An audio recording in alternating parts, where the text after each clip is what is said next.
All right, I'm ready when you are, man. Yep, I'm All good to right, go. so would you like to outline for Chat and myself the position that you'll be advocating for or arguing in favor of regarding transgenderism or transgender advocacy? Yeah, sure, absolutely.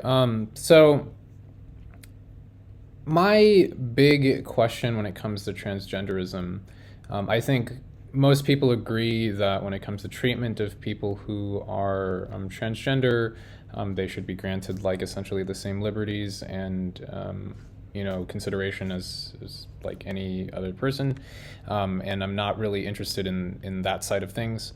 The thing that I'm interested in debating here is about the coherence of the experience of being transgender. Specifically, whether or not a person truly can be genuinely transgender and what it means for that to be the case. For me, the belief is that this is like possible, and that in fact I think people who are genuinely transgender do experience like a very valid they have a very valid experience of life, and the way that I would like to argue this is essentially through sort of experiential relativity. Essentially, every person experiences life differently, and it is meaningful essentially just to that person.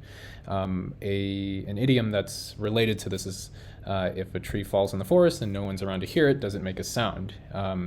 Like maybe objectively speaking, you might say the tree definitely made a sound, but if it matters to nobody, then it doesn't actually the sound doesn't matter. Hmm. Okay, so there's a lot there. D- I want to do the tree thing first. This is the easiest part.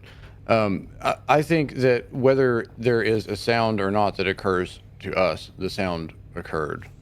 I don't. It's kind of the same thing as like as the water wet debate to me. It's like water is wet and it's wettening. Why do we have to ask if it's wet or not? It's obviously both if you look at it definitionally or just pragmatically, right?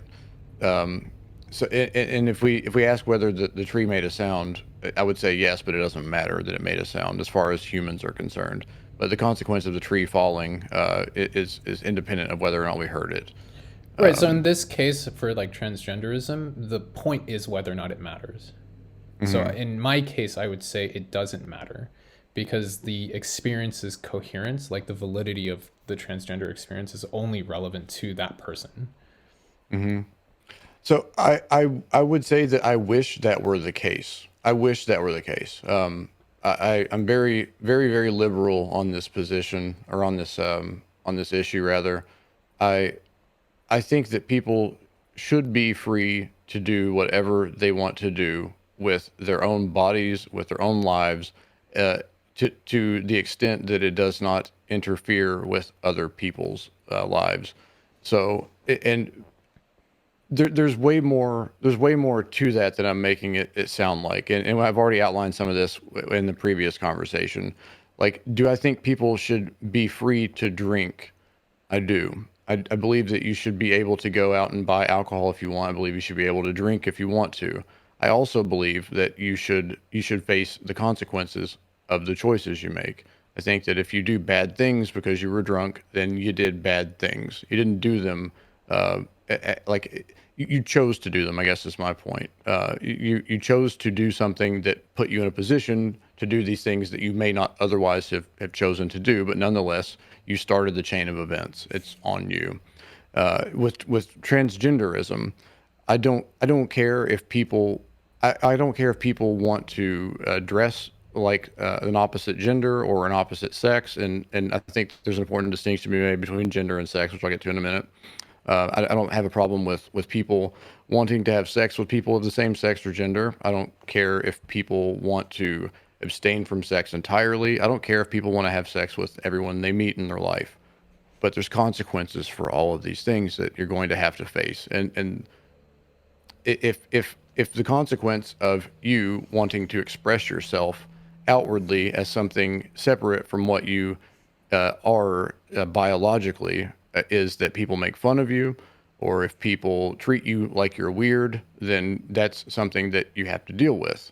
If what you want is for society to treat you the way you want to be treated, I believe you're going to run up against a brick wall, because you're in a position where it is what you want intuitively versus what other people want intuitively.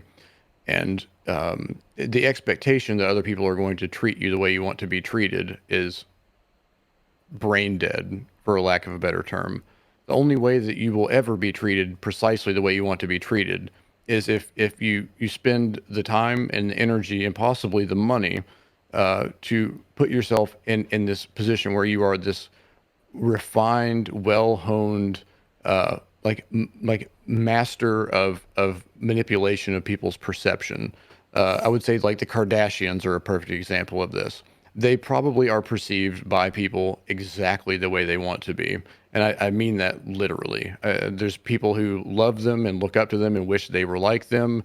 There are people who look at them and absolutely fucking hate them and won't shut up about how much they hate them. And all of this stuff is generating clicks. It's all generating ad revenue. They're making money off of all of this. And I don't think it's an accident. I think that they're basically like they're basically crowdsourced. They're basically the amongst others, they're like at this upper echelon of people who are being presented exactly the way they want to be. And I think if you are a transgender person and you want to be looked at the way you want to be looked at, you should look to them as a model. You should say, how did they get people to treat them the way they want to be treated? And I would argue, first and foremost, what you don't do is tell people what to do or how to treat you. Figure it out for yourself. For a lot of people, when you decide how you treat somebody, the way that decision comes into existence is based on whether or not the, maybe not like direct ask, but the projected, like maybe the implied ask of how they want you to treat them makes sense, like is valid in some way. So in this case, I think when it comes to transgenderism, and I think a lot of this is where a lot of the discourse is like, does transgenderism even make sense, right? That's the key kind of question that's at hand, before consideration for like what the person is like saying literally to you, should be taken into account. Sure. Okay. So the important distinction to be made here, I think, is that there's a difference between transgenderism and transsexuality. And I think that in the common discourse, I think that colloquially, it seems like most people actually are conflating these things. So whenever somebody, and I understand this from a psychological perspective as well, because I mean that's what I went to school for.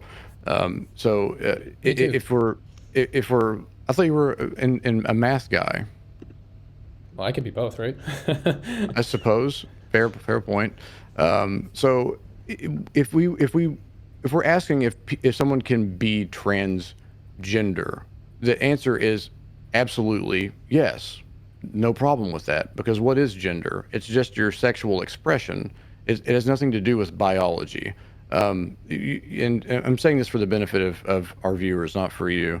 There are people such as Ben Shapiro, who I find to be hilarious, to be honest with you, who do this in a way that I believe is disingenuous, where he will basically conflate transsexuality with transgenderism and tell people like it doesn't matter, you can't change your biological sex. And it's like, no shit, that's not what transgenderism is about, and most people don't think that. So you're arguing against, like, it's not even just a straw man, it's like a hologram of a straw man. And then you've got like the people on the other side of the fence who actually think that being transgender means that you can change your chromosomes and actually become the opposite sex. And that's not only like, it's one of the most impossible things that I've ever heard anyone argue for in my life. Like you can't actually grow a vagina or a penis. You can't actually change your chromosomes. You can have a constructed approximation of these sex organs, but there's nothing you can do to actually have the sex organs. You can't actually have the other sex's genitalia. You just can't, and you can't have the associated reproductive organs either. The point I'm getting at is that to change your gender is to change the way that you express yourself. And if someone does have, as I believe you've referred to it, a cohesive like an internal belief that they are a different gender, then I don't find that remotely hard to believe. In fact, I believe that if we tried hard enough, most people could actually force ourselves into that state of dissonance. But I do believe it is a state of dissonance. I So, believe that. I'm sorry. sorry, like before you keep going, like, would you believe then like pronouns are an issue of sex or gender? So, okay. Well, I mean, this is a part of the conflation. I don't know if that particular part of it actually matters. Like, It so for seems to matter to example, a lot of people that are like the transgender community. It seems like it matters a lot to them. I guess I feel like this is another one of those things like where I would say if a woman rapes a man, then the man should be able to like legally force an abortion. I think it's my prescription for this is something that also it doesn't actually matter because it'll never actually happen kind of thing. Like, thank you for the follow, by the way.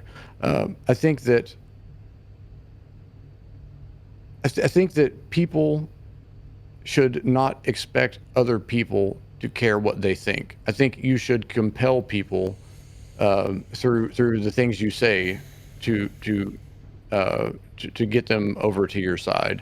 So if you're upset because people won't call you the pronouns you want, like that sucks, dude, but deal with it. I think if you don't want people to ask you to call them by different pronouns, that sucks, but deal with it. Like it's just it's a conversation that should be had once as you're trying to suss out how to work your way through the world and how to be a part of What society. if that But aspect is genetic? which part? The extroversion part. Being extroverted? Yeah, extroversion. Like it's not clear whether or not extroversion is inherited. Oh, sure. Yeah. I believe, I guess my intuition on this is that it's a polygenetic sort of, what would we call it? A polygenetic predisposition. I don't believe that you can be like born in a vacuum and be and be an extrovert or an introvert. Oh, But sorry. Not extroverted, extraverted. Like extra. Like I got extra fries at a store. Like Oh, sorry. Let me just give the definition yeah, quickly I for. guess I must not know the term. Go ahead. Yeah. So extroversion deals with seeking validation and value in like external sources or sources that you can't control. The Oh, example okay. that like you were saying, people shouldn't care what other people think, and then this is like something that you would consider virtuous. I agree with that, and I agree that this is definitely a better way to sort of operate through life, but it's potentially like very it's to the degree of like being similar to like neuroticism or like you know bordering on a fundamental aspect of how they experience life. It may not be something that's like controlled.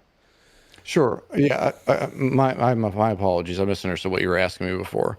So I, my point wasn't that we should. I'm not saying that it's my prescription is the moral thing. I'm saying it's the pragmatic thing. You can't actually change the way people perceive you by asking them to do so or expecting them or demanding that they do so. All Right, you're but going to do the is give them the impression that you're needy or that you're manipulative or that or whatever else. So I don't actually care if people can control their extroversion, like their extroverted sort of aspect of their personality. I don't care if people can't control their neuroticism for that matter. Uh, this is just a part of human existence, and it's a part of our interactions. And I don't believe there's anything that we should do to try to ameliorate it, because all we're going to do is do so at the expense of other people's lived realities. All we can do in order to make you feel better is to make someone else feel worse. And why the fuck should we do that? So there's like a few points here, I guess, that I would push back on. The first one is you said, like you can't. The reason why you should just like suck it up is because you can't change how other people treat you. Um, You can't expect it. or sure, you can't expect it, but in this situation, like with extroversion, it's also like relatively plausible, and I would say most of the sort of like the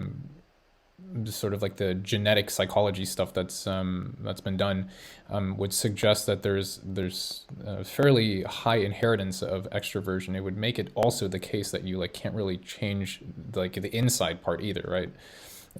In this sort of situation, it sounds like what you're saying is these people just have like no choice, and you don't They do think have choice. what's their They have choice? choice how they behave. Even if that behavior is highly contradictory to their nature. Hmm. What about the people who it's contradictory to their nature to give in to their demands? Why, this is my point about like we're giving you what you want at the expense of what someone else wants, right? What if all I can do is keep calling you, or like misgendering you? What if the only thing I'm capable of doing is dead naming you? Are you saying there's something wrong with me, or is this also an outward expression of a polygenetic trait that the society is just going to have to deal with, or maybe even help me feel a little bit better about myself for?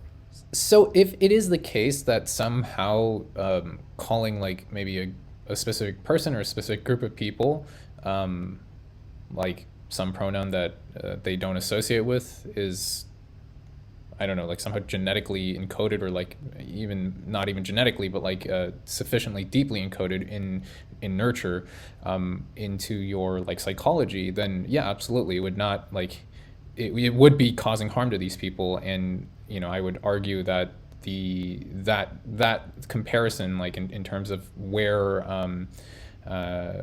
who holds responsibility, I guess it's super not clear, and that there would need to be a very like a very significant discussion about that.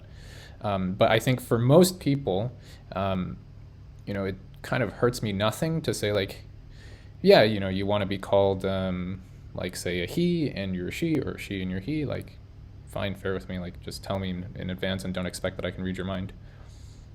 Right. So, unless I'm missing something, really, like the conclusion of this kind of line of reasoning is, uh, it's almost like a libertarian thing. It's like you do you, I'm gonna do me, and we'll go about our business, right? No, I'm saying more so that like if you can attribute consideration to somebody and it doesn't hurt you, then that consideration is like morally positive to try to attribute. Well, I guess we have to get into what is hurt then.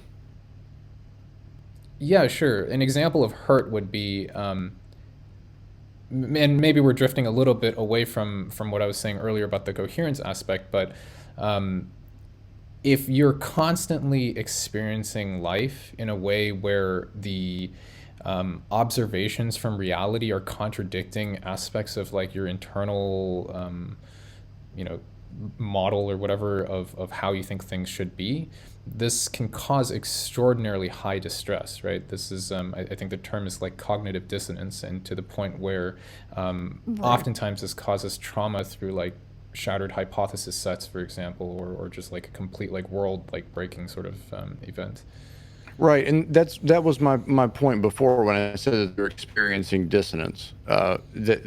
Cognitive dissonance is what I meant by that. That their internal understanding of reality is not concurrent with reality, right? Sure. So in order for you or me to, I mean me not in a hypothetical, but me in reality, in order for us to look at someone who identifies as transgender and expresses themselves as a gender other than the one that they were assigned at birth or whatever, there's not a lot of challenge in doing that. I don't have any problem doing that because I understand what's going on. Or But sorry, for when you the say that, do you mean like the sex that was assigned at birth? I don't think people are assigned a gender at birth, at least based on the earlier description you were giving.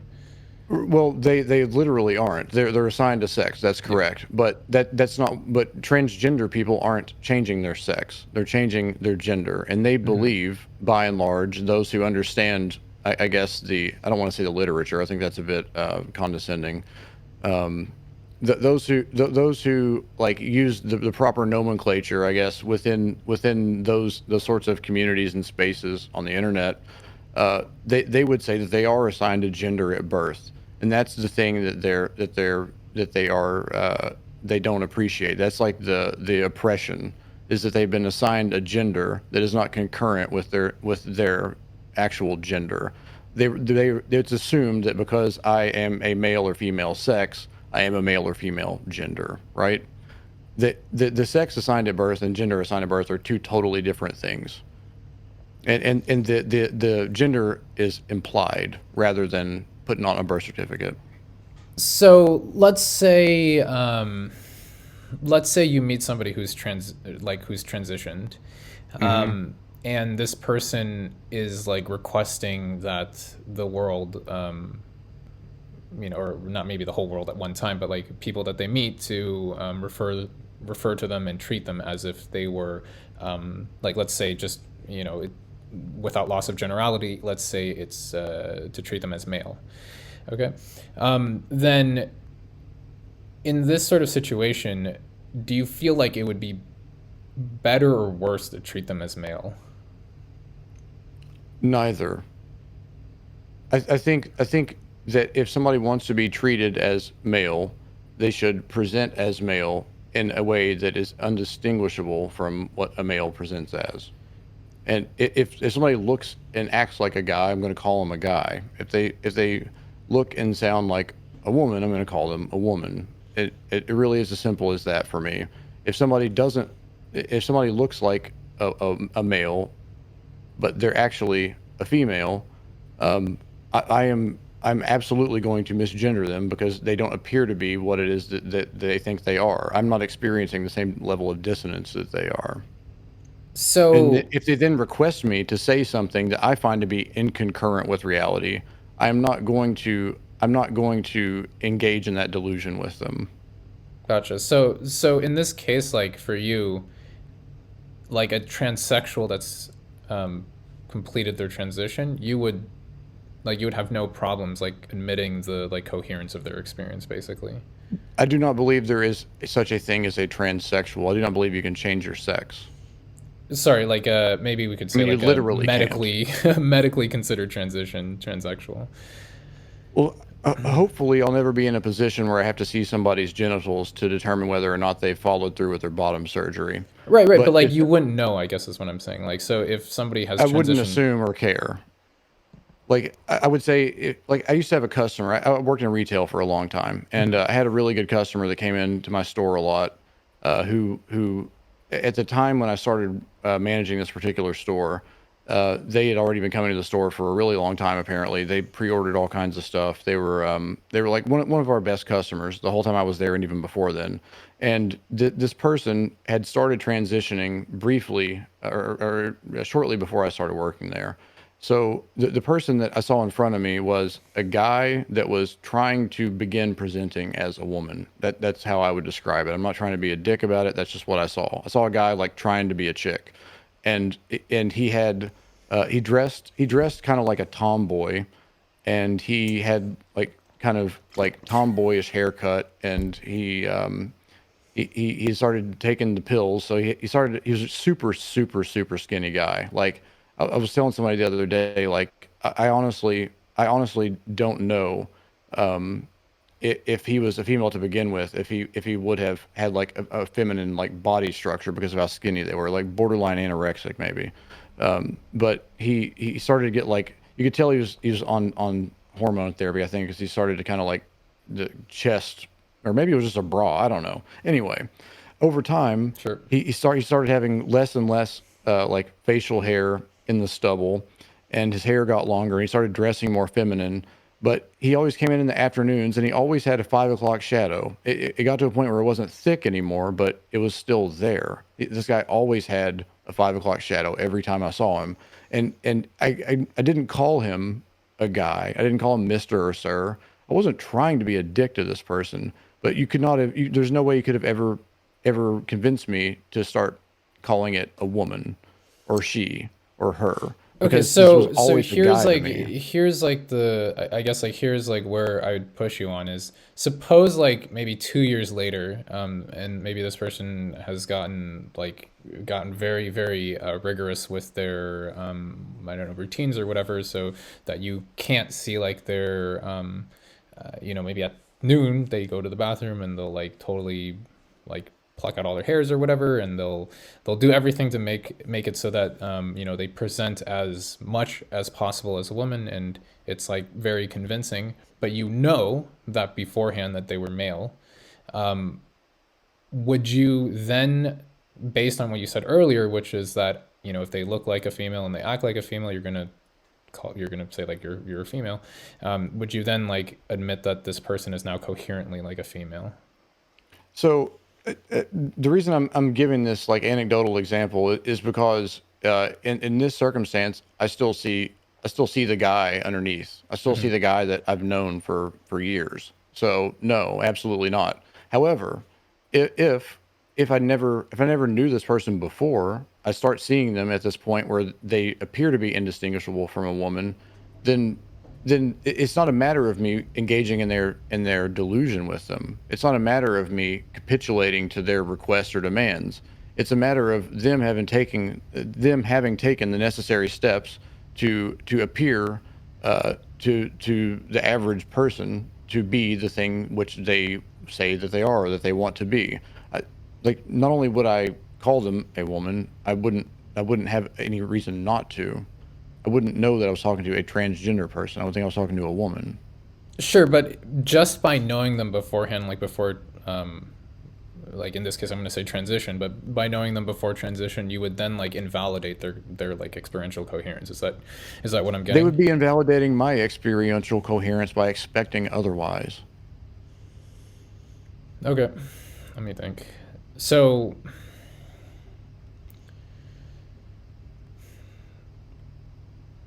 like, in this situation, would you still not be willing to like use the pronoun that they preferred, or would that be like would that not matter to you?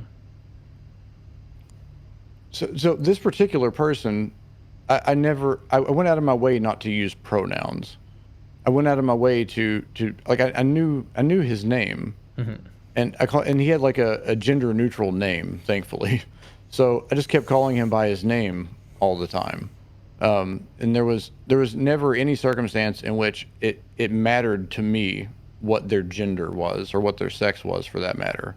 They were just a customer. They were just a person. They were just a human being to me. Like, Yeah, sure, if but like, what if they were your friend, for example? if they were my friend, I believe that it wouldn't have been any different, to be honest with you. I think I would still have treated them exactly the same the whole time. Okay. But also, I don't think I would have been friends with that particular person. I think the odds of the kind of people that I'm friends with and get along with being the kind of person, and frankly, I don't think someone like that would like me either. But I just don't think that we would get along. I don't think we would have a lot in common to talk about. But if we did somehow, Maybe if, like a if this, relative. yeah, yeah, I memean, I guess a relative, that would be a totally different situation. But for the friend aspect, if somehow all things equal, like, yeah, I would just probably treat them the same way I treated that customer. And as for a relative, I guess I can't. I'm trying to think of how that would be different. It would really come down to, like, if somebody's trying to present as something, and I don't know that they're something different, then I have no reason to treat them different. If I see the transition occur, the one thing that I will do is avoid being a dick overtly about it. Sure. I won't just say, I'm not going to tell them that I think they're delusional. I'm not going to tell them that, I'm not going to call them sir or ma'am or whatever. I'm not going to engage in their delusion. I'm also not going to go out of my way to like tell them that I think they're wrong. But the instant that they ask me to capitulate to their requested pronouns or so forth, well, that's when I will tell them, like, oh, okay, that's what you want. Let me tell you what I want. You know what I mean? Sure. Okay. So in this case, like you're actually not making any distinction on like the person's like whether or not they're like validly transgender, and much rather you're just like, I don't want you to affect my autonomy. Yeah, autonomy is really important to me. I don't want to impose upon theirs, nor do I want them to. I mean, I take my autonomy very seriously to the point that I don't think actually anyone could easily impede mine. But you know, if they tried to, then you know, most people would hit a brick wall there or worse. And just to like make sure this is correct, like what you're saying is essentially you like actually are not making any judgments about this person's like whether or not like their transgenderism is valid or not. You just like it's just completely like separate from your like consideration. I think for transgenderism to be valid in my mind, it has to be, um, it almost has to be unknown. That's interesting. That's really interesting. So if you huh.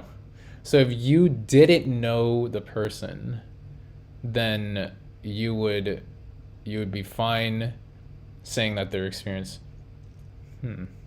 Like let's say that I met this person after they'd finished like their uh, like they finished transitioning to present the way they want to present. Like he is at like peak girl mode or whatever.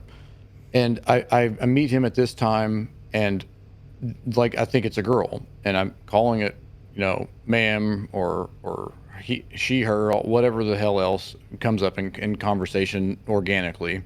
And let's say I know this person for years, and then one day they're like, "Hey, I want to share something with you. I'm a guy, or I used to be a guy, or I have a penis." I'd be like, "Damn, touche, well played. I never would have guessed." Anyway, so and I would just go back to conversation, like I don't care, like I actually don't care, and I would still keep calling it she or her or whatever because that's what it has always been to me.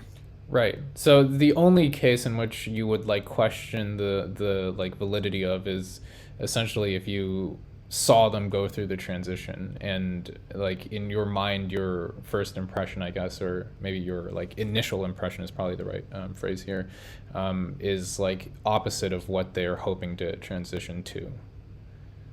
That would be the only case. Would that be the only case that you would like question the validity of? I guess I wouldn't question the validity. Oh, okay.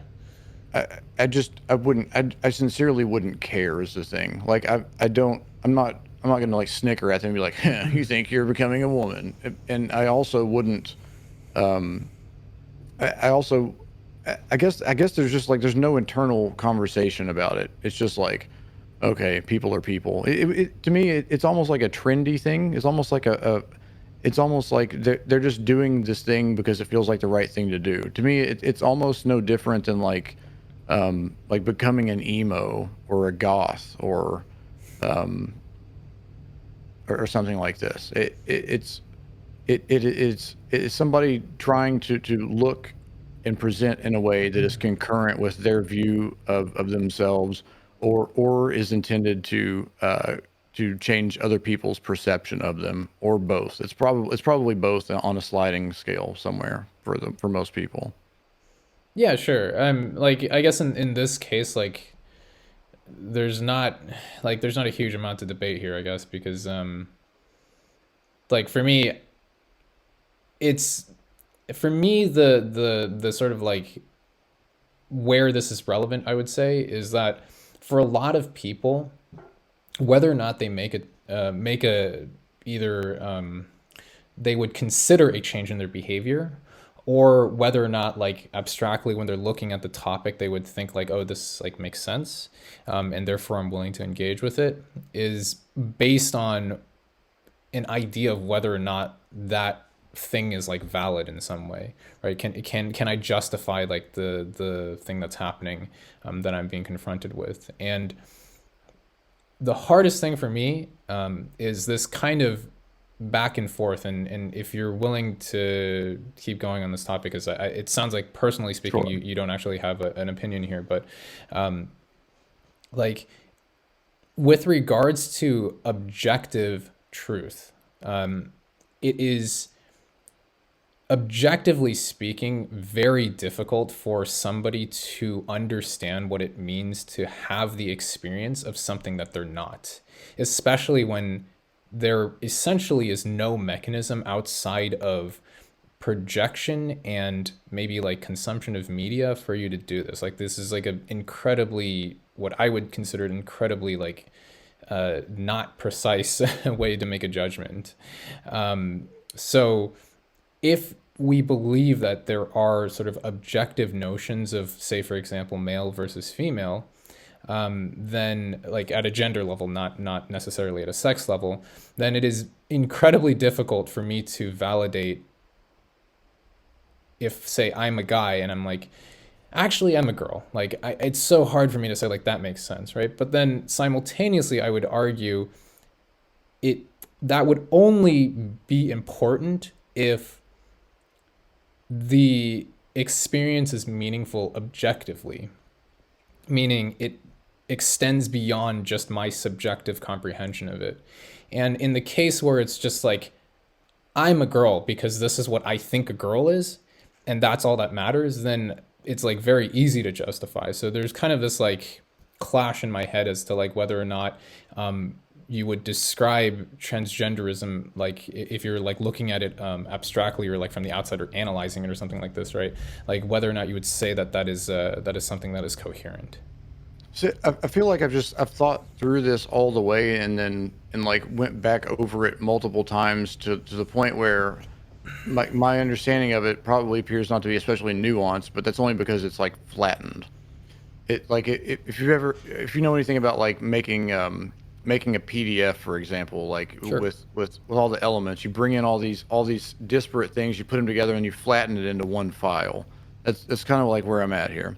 So I have to reiterate, the distinction between transsexuality and transgenderism is extremely important here, and the difference between sex and gender is important. The difference between presentation versus underlying reality is extremely important. And I try to be consistent, but more importantly, I'm trying to be sincere, and I'm willing to be inconsistent in favor of sincerity, and I do believe there are times when that's actually important. So, and that mostly, in my experience or in my mind, comes during like social negotiation. So I'm willing to do things that are inconsistent with my beliefs and my morals when it's necessary in order for our society to keep functioning in a way that allows our society to continue to exist. And because I think at the end of the day, it doesn't matter. It doesn't matter what I want if I don't live in a place like where that can happen, upon a substrate where these things can exist. So in order for our society to continue functioning, I believe that people need to not be dicks to each other all the time. However, I'm not going to be nice to somebody if they're not being nice to me. I might even turn the other cheek and let them say one mean thing, and then let them know, hey, I'm the kind of person who can take that, but maybe let's be cool. And then if they slap the other cheek, then I'm going to give them two cheeks worth of slap back, right? So if and I'm saying all this to preface that I do not believe there is such a thing as transsexuality. I don't think anybody thinks that there is such a thing as transsexuality. There's a lot of people who wish there was. There's a lot of people probably working toward making that a thing. But in our current reality, it is not a thing. And to me, a man and a woman are very specific things. They are, and if we want to go completely sociological here, which, well, whatever, I can do it. A man and a woman, these words are constructs. All language is a construct. Gender expression is a construct. Society itself is a construct. Math is a constructed sort of understanding or discipline or whatever of an underlying reality that we observe, right? But nonetheless, mathematics is a construct. So I don't see a lot of value in pointing anything out as a construct because fucking almost everything is. And if we want to just look at the underlying reality here, you can't become a sex that you are not. So I guess You just like for can't. me, the thing that I'm trying to engage in or engage with, sorry, is not the possibility. It's about the decision. Which So decision? the decision of becoming or trying to become transsexual. So Right?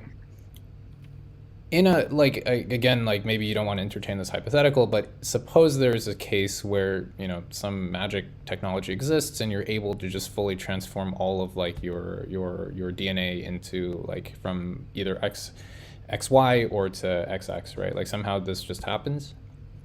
Then the question would become, okay, can you make a decision in that sort of universe that would morally make sense? Like, are you doing things, or is like society doing something that's actually immoral because they're, say, for example, pushing you towards a decision that you're like incapable of making a like an intelligent decision on.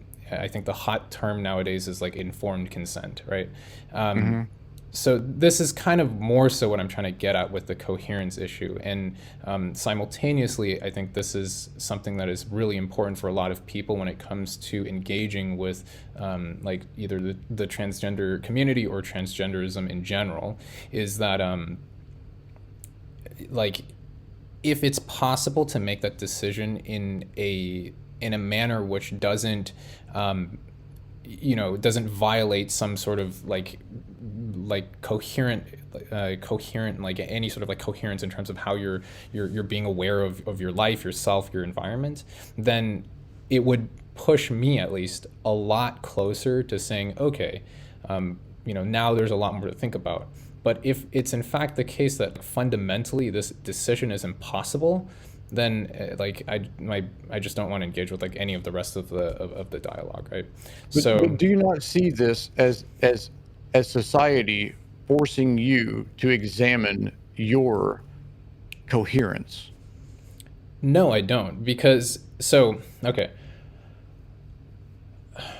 like maybe one reason why personally, like if I try to take myself out of like the sort of debate mode or whatever, right, personally I would say one reason why this like doesn't affect me that much is whenever I have conversations with people, especially new people, I'm constantly trying to have conversations based on like the value of what I'm saying in that conversation, but I'm super aware of how stupid people can be when they don't know who's saying it.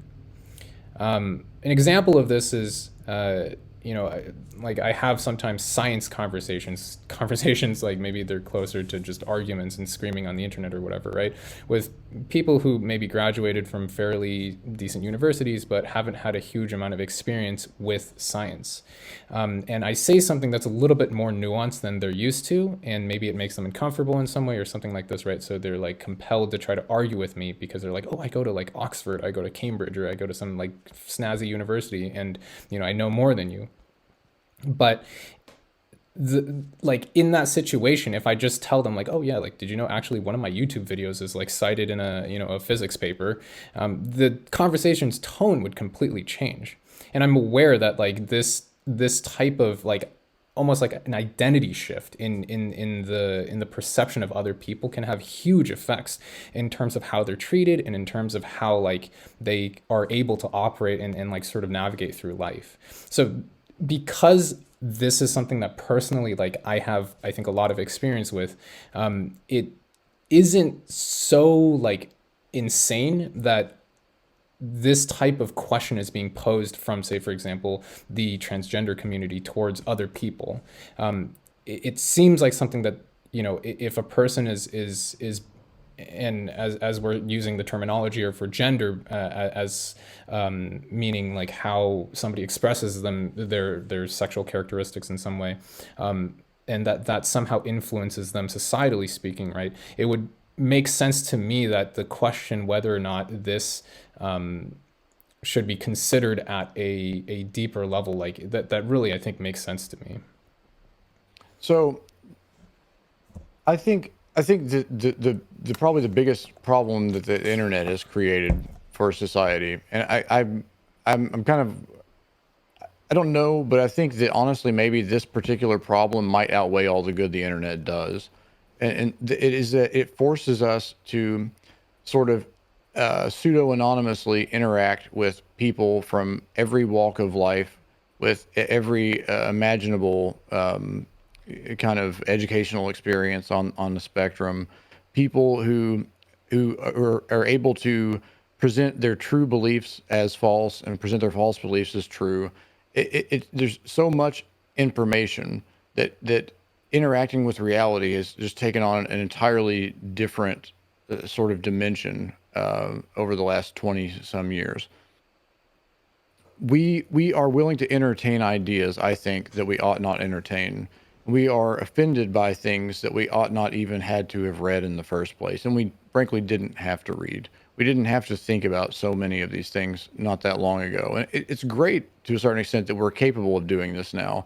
This is going to be a kind of a new filtering mechanism for humans moving forward. I believe this is just going to contribute in ways that we'll never be able to understand to selection processes for whose genes keep moving forward and whose don't. It's the most profound thing that's happened to humanity in our lifetimes, easily. But because of this, I believe that so many of us, myself included and yourself included, have engaged in entertaining things that are preventing us from focusing on reality. And we are so willing to entertain this level of nuanced discussion and to go to this depth to try and understand other people's feelings, that we are completely neglecting the fact that there is an underlying reality here, and we're engaging in sophistry. There is absolutely no validity to the notion that a woman can become a man or vice versa in terms of sex. Also, there is no validity in the idea that they can't change their gender. These two things are, in my opinion, black and white, brain dead, nothing to talk about. But we have to talk about it because we're conflating sex and gender. Does that make sense? I think like I see like maybe kind of where you're going with this, which is that like you don't want to engage with the sort of like maybe morals behind the decision because The mass for you, delusion is what I don't want to engage with. yeah, sure, or like the decision like underlying the level at least at sex is very clear to you, and also at gender is very clear to you, and that there's like no other maybe there's like no other things that you feel like are very sensible. um, Everything else is dissonance. yeah, sure, but that would like so that kind of relegates you to like purely the realm of pragmatism, right? Sure, yeah. Then in this situation, right, like if like I can't even say if then if that's the case, right? Like the fact that so many people, at least it seems like so many people today, care deeply about this topic. Because they don't have anything better to care about. Well, maybe they don't, but we like how can you be confident about that? What if it is actually something that's just like fundamentally like very meaningful to all these people?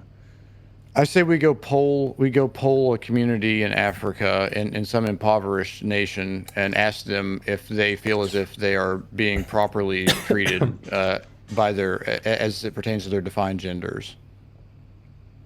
Yeah, but that's not like that wouldn't be representative of like the feeling or the experience of people that live in, say, for example, the United States, right? I agree, and I'm saying that they are capable of feeling and experiencing these things because they don't have anything more profound or more pressing to be concerned with. Yeah, maybe you could say that, It's like but shoegaze. It's the it's like you can't go and you can't turn yourself inward when you have things outward that are demanding your attention. I would argue that that almost like proves my point though, right? Because what you're saying is like there is nothing more important to them. Like if that's the case, then in reality that is like the most important thing to them. And if that's the case and there are so many people that like value this specific thing, it sounds like that would be a valid reason for us to give it like some more consideration and think through, for example, the morals behind certain aspects of, certain, I would say, like almost choke points in engaging with like transgenderism. I agree with the first half of what you said. I agree that it can be and often is the most important thing in the world to them. I believe that us treating it as if it is valid, that it is the most important thing that they're dealing with, is the problem. Like, so, I mean, like, so are you suggesting that we should like give them more important things to like care about, or? There have been times in my life where the most important thing in the world to me was that a girl would let me fuck her. Okay. Should she capitulate just because I I mean, want to that's do up it to really her. fucking bad? Exactly. But it doesn't Agreed. change the fact 100%. that at that point in time, it was the most important thing to you. Right. But was it internally valid for me? Absolutely. It was all I could think about, right? Like I would have done almost anything, almost, I wouldn't impinge upon someone else's autonomy, obviously. But but I would have tried to be coercive. I would have tried to be um, as convincing as possible that like I really want this thing, just let me have it.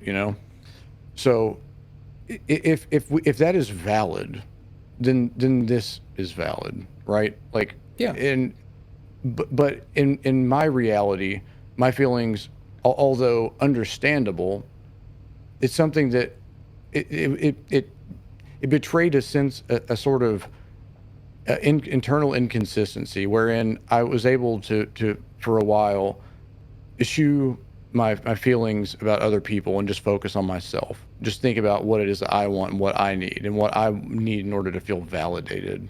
Hmm. And I think that encouraging that behavior would have been detrimental to me fundamentally at the end of the day. And I think it's detrimental to society at large when we encourage society at large to engage in that sort of behavior, um, to give in to people's demands simply because they might be the most important thing in the world to them. There's a lot of people, the most important thing in the world to them is getting another hit of heroin. There's a lot of people that the most important thing in the world to them is that black people die.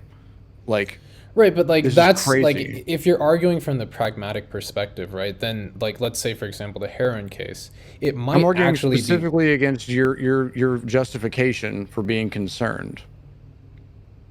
Well, wait, like when I say concerned, I mean like it's worth thought, and this is Yeah, that's kind of what I like, mean. yeah, yeah, yeah.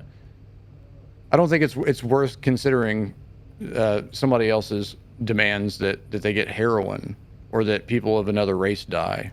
Well, the heroin case is like actually like 100% in consideration, right? Like for example, in San Francisco, um, or maybe we can even like go outside of the United States for this. Like in I think Sweden, they're trying to set up like safe centers or whatever you want to call this, like places I where rail people. against these things. I think this is abhorrent. Yeah, I'm consistent here. But pragmatically speaking, from like data, I guess the amount of, for example, disease spread, the even like the engagement with heroin starts to decrease when you start implementing these sort of like institutions. In that case, like if you're truly like purely pragmatic, wouldn't you be in favor then of even like a If I temporary believe the realization? data, yes, but I don't. Oh, okay. I guess yeah. If you don't trust if you I don't don't trust trust, sociological studies, period, ever.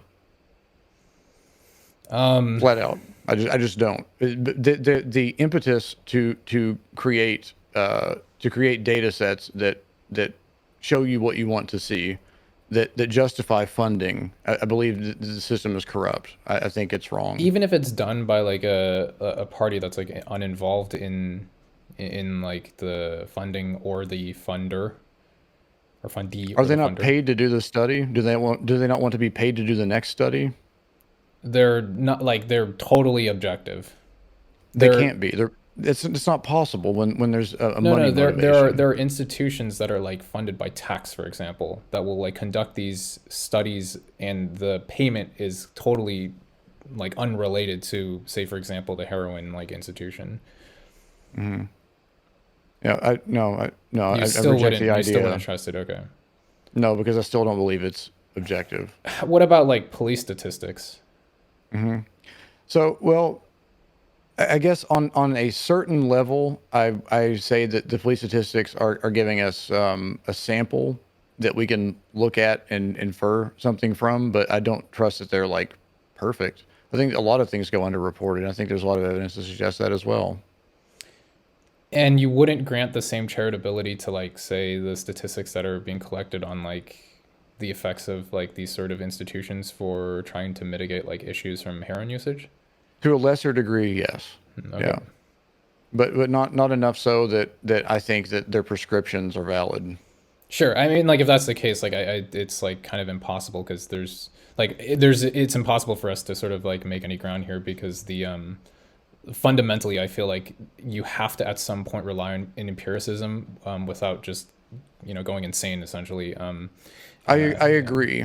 I completely agree. I'm not rejecting empiricism. I'm not rejecting the idea of studies. I'm rejecting sociological studies that are being used to do things that I believe are counterproductive.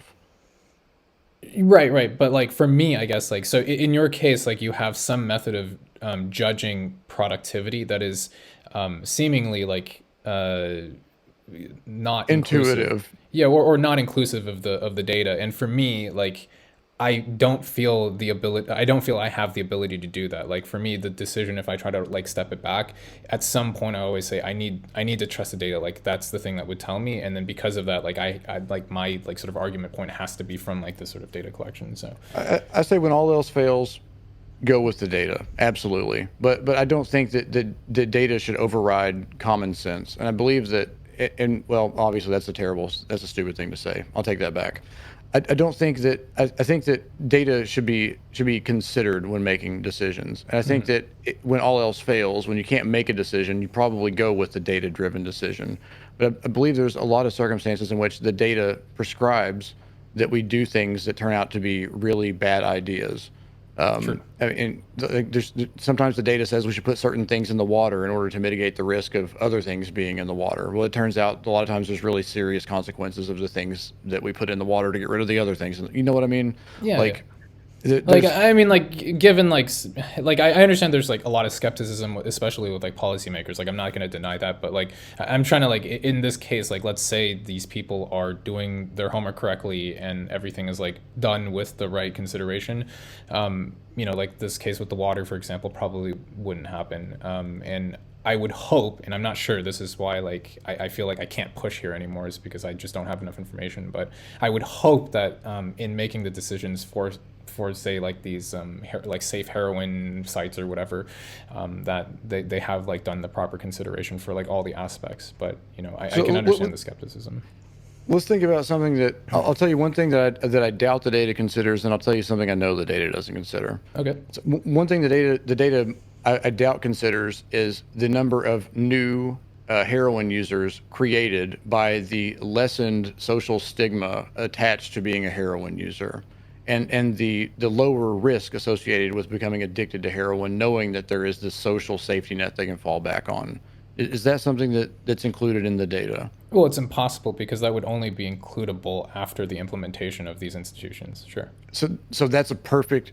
I think that makes my point pretty saliently as to why I don't think we should just follow the data-driven prescription, because we're not considering that, or they probably are considering that as a potential consequence. Yeah, they But would I do don't. risk But I analysis. think they think it's worth the risk, and I don't think it's worth the risk. Right. I think that's where the distinction lies. And then something that I would say there's no chance the data considers this. How many people are taken from I'm assuming it's medical professionals or social workers or a combination of the two who are running these safe spaces where they're able to sit and take their heroin or whatever. Like, what are those medical workers now not doing? What are they being taken away from in order to babysit heroin users? This is like the crux of like of liberal like government, right? Increase Right, and that's why I taxes. fucking hate it. I identify as a liberal because fundamentally I am. I agree that people should be free to make decisions for themselves and try to live as freely as possible as long as they're not impinging upon other people's freedom. But I'm also conservative in the sense that there are some things that we can only really break by trying to fix them. And I think that what's being done here is creating an entirely new subset of problems by trying to fix other people making bad decisions, and they're going to continue to make bad decisions, and we're just making more bad decisions on top of it. It's like for me it's very complicated, and I think like for like tying it back to the transgender like topic, this is one reason why I'm like more inclined, I should say, not compelled, I'm more inclined to like grant thought and like actual consideration to a situation that maybe I can also see how a lot of people would consider it like super not worth thought, or something that it would violate certain things that they would like necessarily not want to let go, is because like, have you ever lived in like in the Bay Area or like Los Angeles or I've never been there. Just the notion of going to those places upsets my stomach, to be honest with you. yeah, sure. I mean, it upsets even my stomach, and I grew up there. But there is like an enormous issue with drug abuse in San Francisco. If you live sufficiently close to basically the center of the city, you can leave your house, and it is more likely that you will find human feces on the floor than you will find like pet feces. Yeah, I'm aware of like the poop tracking apps and things like Oh yeah, like this. it's just an entire Yeah. brown And they pay pointer. people to go around collecting poop also, which is Yeah. fascinating to me. They also pay people to clean up like the houses or shelters. Maybe I should say that. And there is a significant number of like used or broken needles, literally scattered everywhere. If you come off the freeway, like the inner pass or whatever it's called, where Hmm. there's usually like bushes or some sort of like greenery, right? It's now, it's just completely some mixture of used needles and trash. Um, in a case like this, right? And if I try to think pragmatically, one question that I have is like, what do we do? We've tried so many things to try to reduce the prevailing like meth usage in the city. Like, how do you get out of that? And a novel solution, for example, one that has seemingly exhibited some degrees of success in say like European countries, it seems worthwhile to try, even if it's not like Success a by permanent what solution. metrics, though? So I don't have the exact like I don't have all the exact like data on this, so this is Like, going I to don't be need the kind of talking numbers. I out of my just want to ass. know what they define as success. Yeah, Like, like there's less reduction users. reduction of usage of meth, reduction of like the transmission of diseases due to like sharing needles and stuff, the reduction of like littering of these used needles. There's like some aspects like this. I don't, again, I don't have all the data, so I'm not sure like what their like meaning for success is, but these are some things that I've read about. Yeah. It sounds to me like I don't want to be too specific because then I would just guess wrong. But like it seems to me like the way they're defining success is it looks better than it did, or we would intuit that things are better than they were. But Yeah. it also stands to reason that what they're doing is sweeping things under the rug, or instead of vacuuming. It could be either way though, right? Because the situation is so, this is what I mean by like it's so complicated that I feel like it, when I just go by common sense, it feels like almost this probably won't work just because of how complicated the situation has become. I'm not saying that this is a situation you should be in the first place, but like if I'm again sticking purely to like pragmatism, I'm not looking backwards, I'm looking forwards.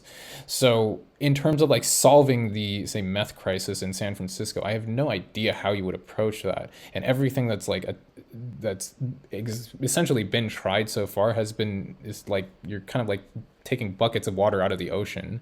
I knew a person who worked in essentially the social services like department where they would get calls and then they'd go out and clean up like either reporting of somebody. There's some pretty nasty stuff that gets that happens in the city, so they get called out and they have to like deal with it, right? And Right. she told me like, yeah, it's like it feels like we're making progress, and it from a person who's living there's experience, it's like I don't see the progress. I'm sorry. Like it just I don't know what progress like we're really experiencing over like 2 years. Like it seems pretty much exactly the same.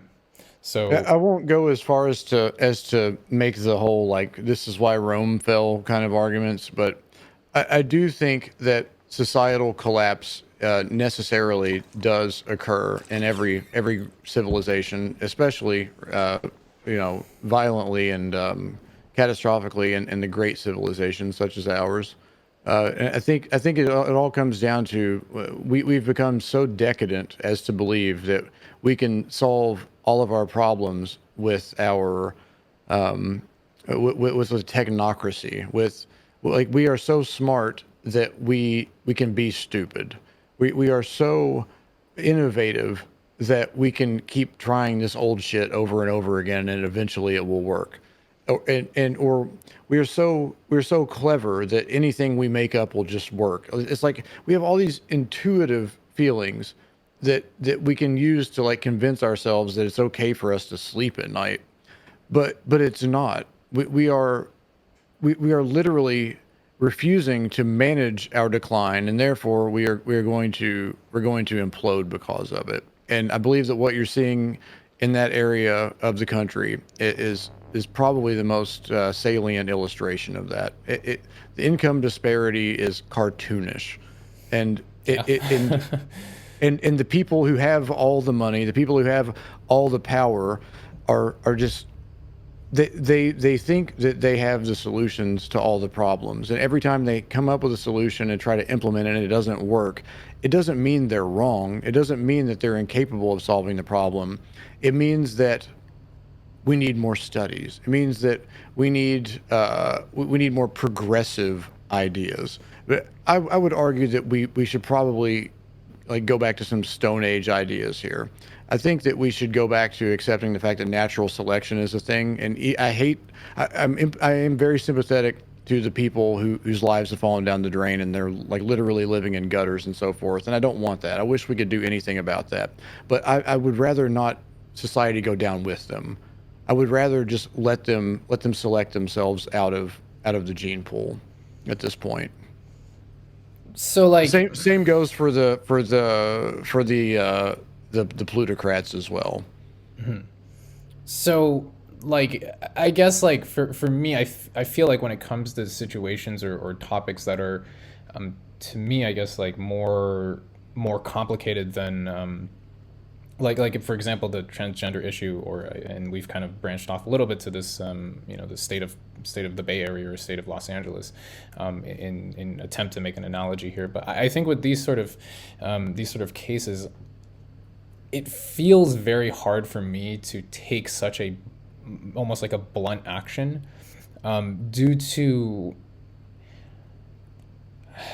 like I wouldn't be able to tell you if I would fall on the right side of that type of consideration personally if applied like universally.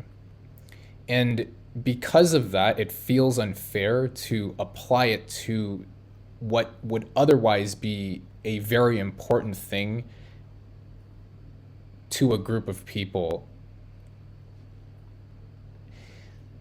Yeah, like that's probably the right way to say it. Like I wouldn't be, because one thing that I think is like important is I would want to treat people, and I'd want policies that exist that treat people the way that like I would want to be treated, essentially, right? In consideration. So if it were the case that like we would apply these like almost, I'm not trying to say like that these are stupid ideas, more so they're just kind of very blunt, like this kind of natural selection idea, like it's like just There's no nuance to them for sure. yeah, there's just like it's there's no nuance, and it's almost like so simple like that, just we're gonna But as you suffer said, these for things have whatever become overly inconvenience. complicated. They've become so complicated that nuance no longer applies to them. There's But what no if you amount of fall on the nuance that wrong can. side of such a nuanceless consideration in like some other aspect? Would you still consider it fair to apply this to like, say, transgenderism, or I guess also like the meth issue? Yes, You would. absolutely. If I'm wrong, society has a sprained ankle that we heal from. If you're wrong, society collapses. But for you, what if this thing is also like a primary aspect of your life? Like I guess like for the transgenders, people in the transgender community, like this is like like as we said earlier, it's like the primary thing that they care about. Hmm. Well, I have had similarly profound. I believe I've had similar. I can't say this word. Similarly profound hang-ups in the past, and I Mm-hmm. believe it is just that. I believe it's a hang-up. I believe that left to their own devices, the vast majority of people will unravel themselves from this tangled web in their heads, and go on to be happier people for it. That's my Okay. lived experience for what that's worth. This is like, yeah, that's interesting. It feels like, I mean, I feel like I can't argue that at all because it's kind of similar to the other case. It's like we won't know until like they are able to have that like amount of experience. And I guess like it would be interesting to see because like just to maybe take your side for a second here. When it comes to some of the language things that are trying to be pushed, maybe in like the Twitter sphere or whatever. I remember when I was a kid, there was a huge there was a huge like negative push against using, for example, like uh, anti-Christian terms, right? You would get like people would get really mad at you if you said like the word hell, and then like this is where like the HE double hockey sticks like type of I guess now we would call it a meme like existed, and this was like so prevalent in your education at home, your friends, like literally everybody had this sort of belief, and then as I grew older, I saw like now people stop caring about this, and in fact, it's almost like we use these words like haha, like we don't care, like look how little we care. But a new like sort of set of linguistic like constraints have been introduced, and it's like you can't say all these things now. And I wonder, like, if your postulate is has a high degree of meaning here. It would be interesting to see like maybe in like 10 years or something all of the words that we are currently like really sensitive about become things like we start just using like look how little we care about these words, and then a new set of words come out, and maybe if that's the case, then that would be like supportive evidence towards human beings might actually just unravel these things. So Yeah, it's I'll make a wager with anyone who's watching this now or watches the video on demand in the future from one of our YouTube channels, or to you or anyone else, to set on your calendar 10 years from today. This is going to be January 9th of 2031. I'm sorry, 2032. I forget we're in a new year now. January 9th, 2032. 1932. Hit me up if people are still putting their pronouns in their bios on Twitter. I will give you $10. And okay. Interesting. just unconditionally. And hit me up now or sometime within the next, say, calendar year, between now and 1/9/23. And if you'd like to make a separate wager with me, I'll give you 2-to-1 odds on literally any amount of money.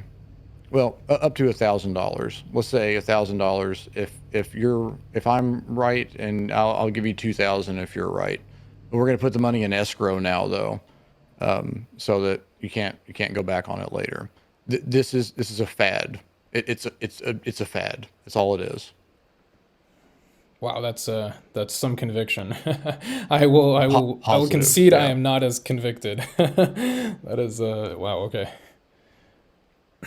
Yeah, it's gonna it's when I say, actually, I have to qualify that. I'm not gonna say nobody will put it, because you can just put it in your bio and then hit me up for $10 or whatever.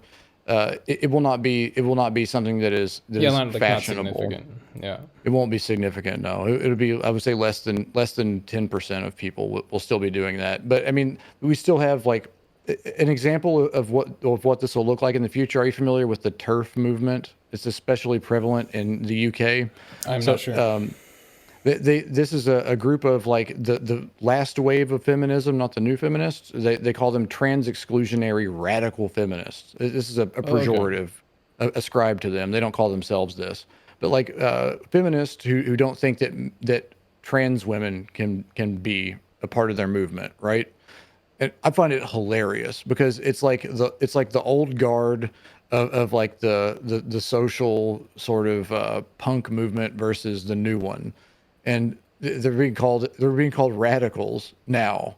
Like the conservatives, like the fundamentalists, would have called them radicals 20 years ago for advocating for feminism. Hmm. Now feminism, the things that they've worked towards and achieved are basically the status quo now. But the transgender advocates are calling them radicals for resisting their movements into their spaces. And it's just cartoonish. I mean, it's so fun to watch it unfold. It's like the Scooby-Doo cartoons where somebody like runs in one door and then comes out another, and then he runs in this one and comes out here, and they're looking around for each other. And yeah, there'll be new people running in and out of the doors by then, but this will be a part of it for sure. That's I was not aware of this. It's that seems like seems almost counterproductive considering like it feels like you would want support as much as possible, but Yeah, it does. But imagine, like, say, I don't know about your area, but I'm in an area that's, it used to be very, very conservative. Now, not so much. But they we've had these like women only gyms here for a while now, and there's one that's called Curves, I believe, which I've always thought was a really creepy name. But so like they have these like women's only gyms, and the whole point of them is there's a gym where we can go and be free of the male gaze or whatever. Which, okay, whatever, go do your thing. It's your right. But now there's transgender women, and again, I have to reiterate, we're not talking about transsexuals, okay? And not even in the colloquial sense, and I don't mean like, obviously I don't believe you can literally be transsexual, but not even in the colloquial like you had bottom surgery version. sure. We're talking about just transgender people, like men who still have their genitalia, but who present to whatever degree of being a woman, and insist upon being called a woman, going to these gyms and saying, "I'm a woman, let me in." And the women in the place, basically, do we not give them moral consideration? Is it not the case that maybe these women have a point when they say they're uncomfortable with someone with a penis being in there? Okay, this is actually this is one of the topics that I wanted to get into. So maybe it's also the last part of what I had written down here. So on the topic of like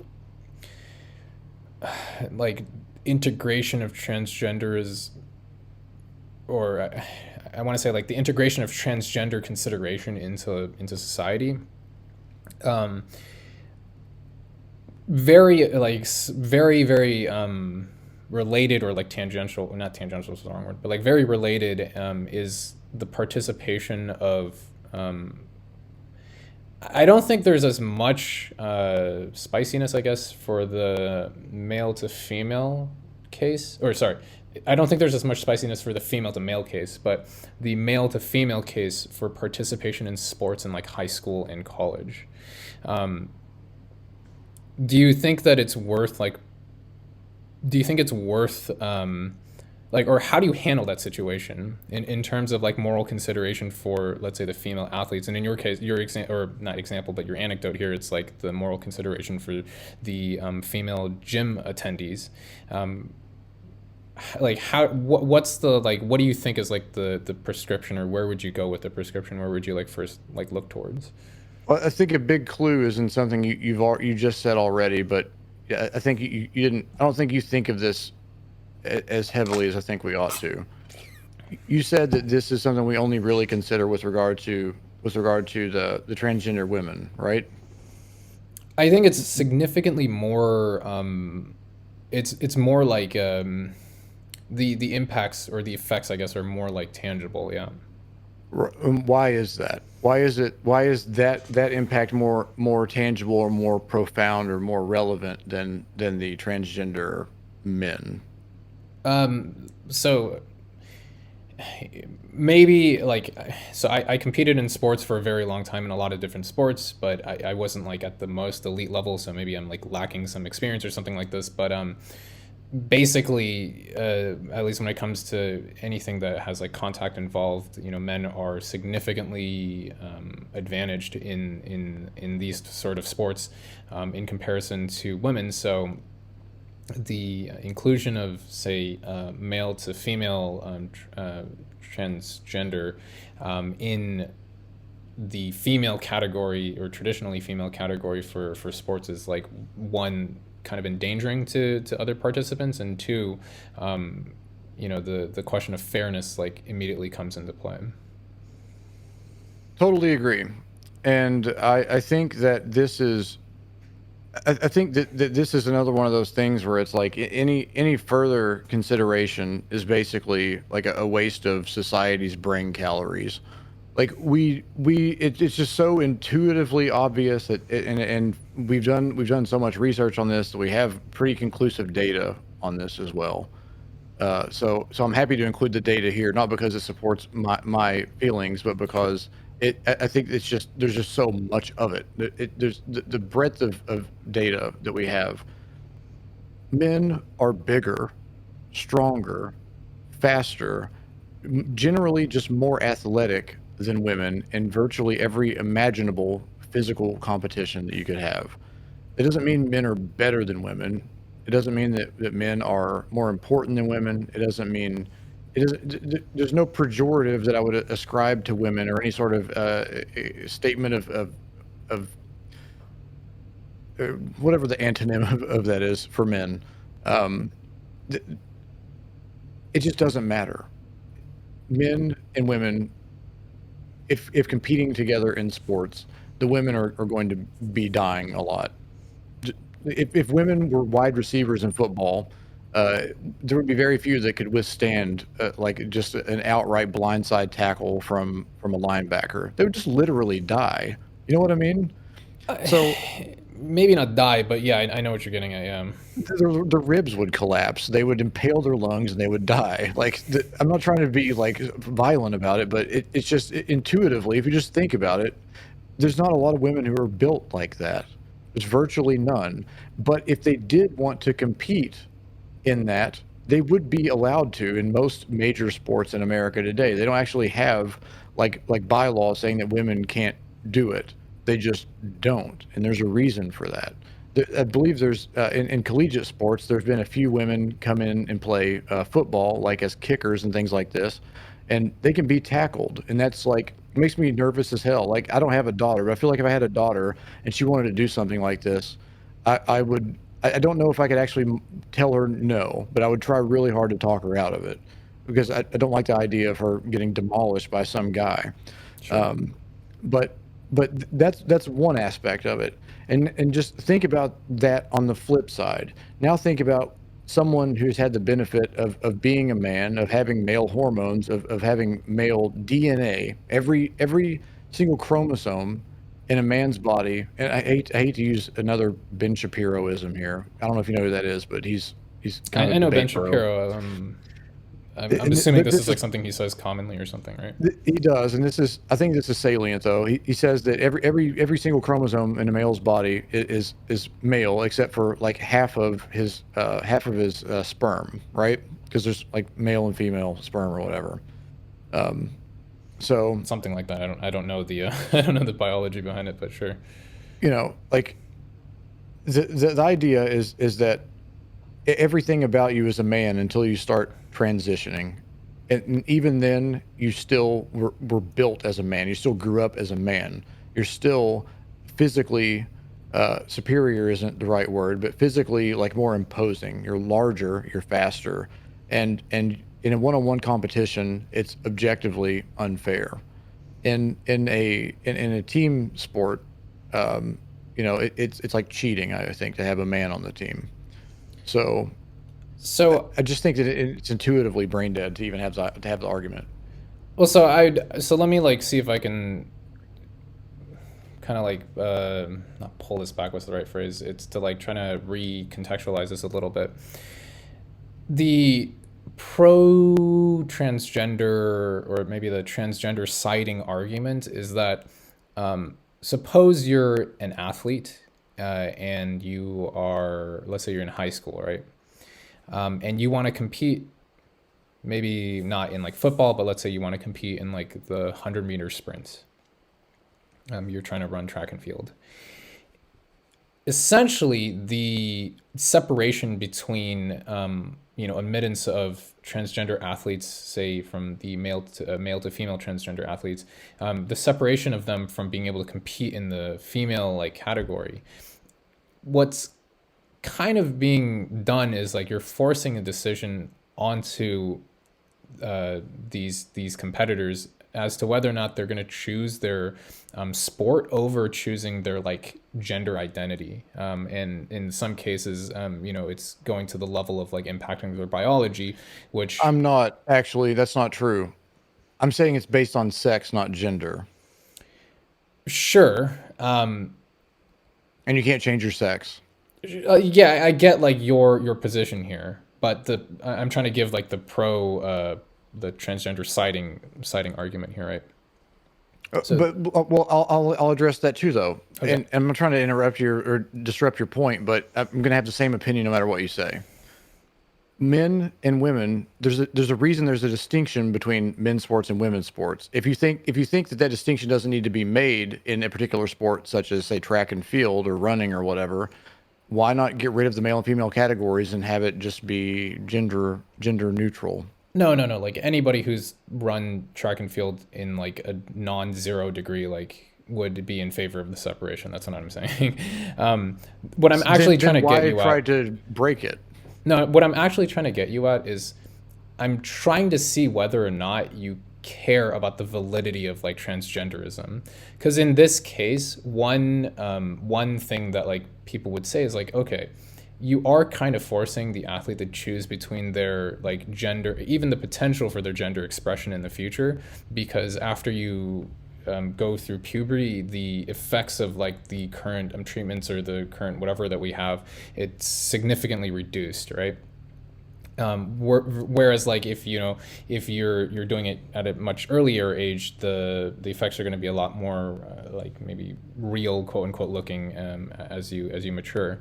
So in this capacity, you are kind of imposing the decision onto these athletes, right? To make them choose between like, do I choose my passion or do I choose my like potential for my like gender, or like maybe the capacity for my gender expression in the future.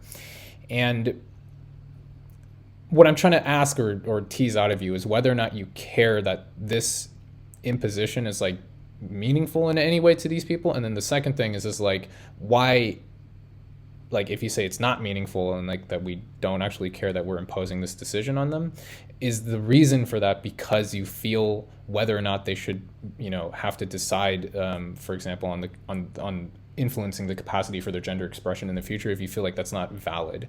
And then this like ties back essentially to like how much is the concept of transgenderism valid? Is it coherent? Is there some sort of like sensibility to it? And then like how much meaning it has. So that's kind of where I'm trying to get. Yeah. So I care about the imposition upon them exactly as much as I care about the imposition upon the other people involved. Like I care that this is being imposed upon you. It sucks that you have to make these super hard decisions. It really does.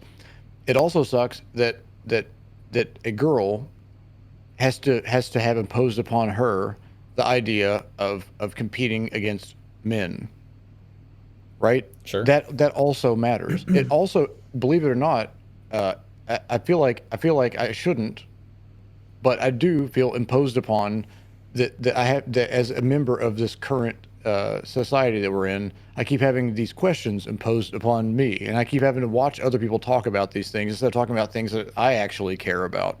I would love if we were talking about like how it is we're eventually going to diversify the number of planets upon which humanity exists. That's something that's way more interesting to me. It makes me nervous every single day I feel imposed upon by the idea of a solar flare and like an EMP wiping out all of our fucking shit and society collapsing as a result of this and us reverting to fucking barbarism and shit. I hate the idea that a meteor would hit the earth and collapse everything. When I was a kid, I used to lay in bed at night fucking crying and having panic attacks because I couldn't articulate to my family why I was so afraid of existence just ending and there being a fucking void. And nobody ever did anything about that for me because nobody could, because I didn't know how to have internal validity or consistency of experience or whatever the fuck we want to call it. I hated it, but I worked my way through it and I'm here and I'm fine. I'll be okay. Yeah, sure. I mean, like, You have a dick or a pussy, you'll be fine. You can keep it. It'll be fine. It really will. and I recognize that, there are, non-trivially sized communities for people who are, at least currently, like, very concerned about these things. I know there are a bunch of people that like spend an enormous amount of money like every year just buying canned food and stuff like this. So I would guess like this is at least in their experience is probably something very, very meaningful to them. And I think they deserve to be marginalized because I think they're kooks. Well, sure, but like this you could kind of like I wouldn't make that judgment directly or so quickly because you can kind of shift that. I'm a hoarder. Like, I'm not a hoarder, but I'm a prepper, right? I have canned food. I have guns. I have ammo. I have all this stuff. I have a generator. I'm ready for shit to fall apart. I am. No. I mean, like, if the communities ought to be marginalized. People like engaging in mass delusion is the thing that I'm railing against. Yeah, I understand that, but like you could, if you make that sort of distinction like very, very quickly or without too much thought, like you can kind of shift that also to, making the same claim about transgender, transgender community. Yes, I'm not. So this is why I'm saying Okay, that's fair. Fair point. More, yeah. But okay, so let me just to check if I have an understanding of what you're saying correctly. Is like you actually you don't really care that much about the like you're claiming it is not valid. The transsexuality at least is not valid, and that's like the key thing that's important here. So it's not my claim. It's a literal observable fact that you cannot change your sex. It's like kind of true. I'm not super confident that this is like make going to the be case the case against forever. it. I want to hear this. I'll be over here. Well, like, we weren't sure if we could like clone animals 10, 20 years ago, and we've successfully cloned like whole sheep. So it's it's for me, I'm not super like, because I don't know enough about biology. It's hard. I'm not talking about future technology. I'm talking about now. I'm saying it's not valid now. Sure, right now, you are correct. There is not a like full. There's not a technology that like will fully transition your sex. You're absolutely correct. Sure. There isn't one that'll partially transition your sex. So would you consider? So how important is like the actual genetic code to you in terms of determining a person's sex? That's what defines sex. Yeah, I guess like kind of. It's how does the sexual classification system work? I believe it is based on genetics. So sure. Yeah. Okay. Yeah. There's nothing like I don't think I can argue here. And when to clarify for anyone else watching this, we had a very brief conversation about this the other day, like as a sort of like preface to this conversation, just to see if we actually had like some sort of incongruence in our positions, right? We haven't walked through this though, but I said that I believe that sex is bimodal, and I believe you said it was trimodal, and is that correct? Not trimodal, but it's like actually ternary. Like the sexual classification system for human beings, like as a species, is like there are 3 bins. The first bin is male, female, and then other. Like you can Wikipedia this. It's not super interesting. Yeah. Yeah, it's also not controversial. It's not. Like neither of our positions are controversial, nor are they like incongruent with each other. It's just 2 different ways of basically describing the same phenomena or whatever. Like you can say there's male, female, and other, and I would say by bimodal what I mean is there's male, female, and other, but other specifically is something that is it's like a IO or a 1-0. Like you could have both of them off, or you could have both of them on across the spectrum. But there's effectively three bins still, right?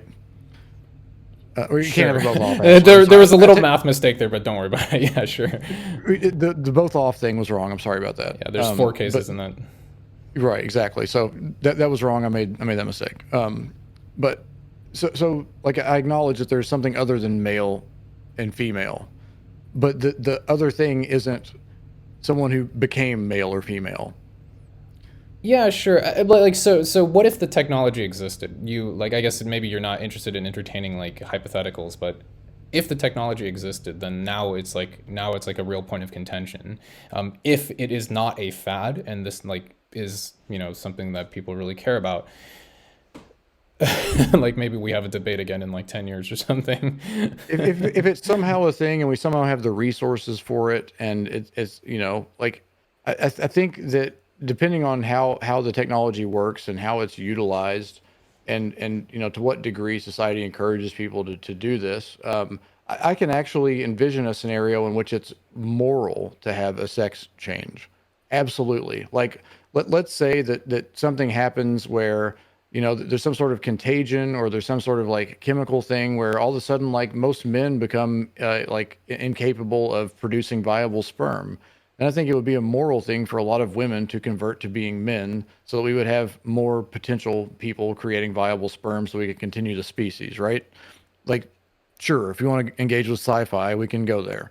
But at the end of the day, we don't have the thing, and I would call them men also. Sure. If Okay. you're growing sperm in your testes, I don't care if you have also a nice big rack. You're still a guy. You're a man. So like actually this is like very interesting to me. So suppose you knew in this hypothetical, like just if you just entertain me for this like second here, in this Sure. hypothetical, so suppose you knew somebody that was say female, and then you saw them go through the transition, like a sexual transition, this like through this magical technology, and then they became a man. Would you then like you wouldn't in this sexual transition case, not a gender transition case, you would like just genuinely refer to them as a man, and then like the previous like experience with them wouldn't be like an issue here.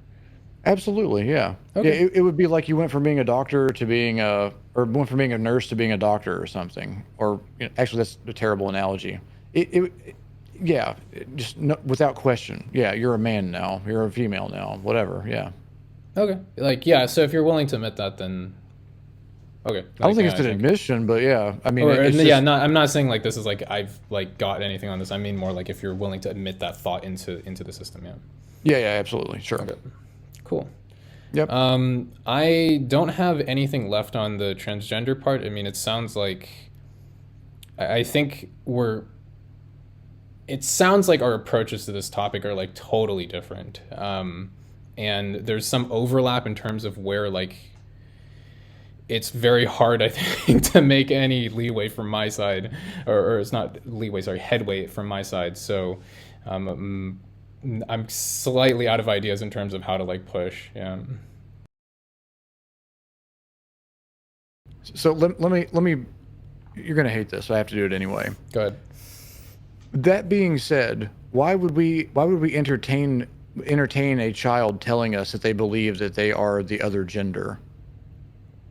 Because not like I think the one of the most compelling reasons for this is because the most effective period in which a transition occurs is during childhood. It's like pre-puberty. If The this time wasn't when the it's case, easiest to get something ingrained in a kid's mind is when they're young and impressionable. that is true, but it's like I think the thing that's in contention here isn't so much like whether or not they if this is like a nurture situation or versus like a nature situation. I think the thing that's like more like critical, I guess, for the for like why it's like valid, I guess, to consider the thoughts is because if they don't make the transition at that period, then the effectiveness of the transition like is significantly reduced, which essentially is limiting their ability to express their like gender or sex. Sorry, express their sex through their gender. But does it not do the same thing if they choose to detransition? Now we've destroyed their ability for them to grow up with the hormones that their body was trying to produce. I mean, that's a very, very, very good counter argument for pushing transgenderism onto teenagers. It's like, I mean, it's a very, very good argument. I don't have a super strong like counter argument for it, but it's, in this sort of situation, it's kind of like what you were saying earlier about like the decision making of, adding chemicals or whatever to the water to stop one thing in order to like, but it causes some other thing. It's like, for me, just kind of like weighing the utility of different aspects. Yeah, and I guess I think the same way. And there are times when like, okay, we'll put fluoride in the water. It probably like outweighs the negative. The good outweighs the bad. But like, so if we don't know the downstream consequences of things, but we can infer from just observation of reality that there will be downstream consequences, and we aren't even sure about how valid the concerns are that we are willing to make these changes for. I guess this is what defines me as being someone who's somewhat conservative, is that I feel like it's not worth the risk of making the changes. Yeah, and the sort of the counter value or whatever is that's being weighed against is like, is it worth, for example, the autonomy or the degree of autonomy a person has in terms of their like potential future gender expression?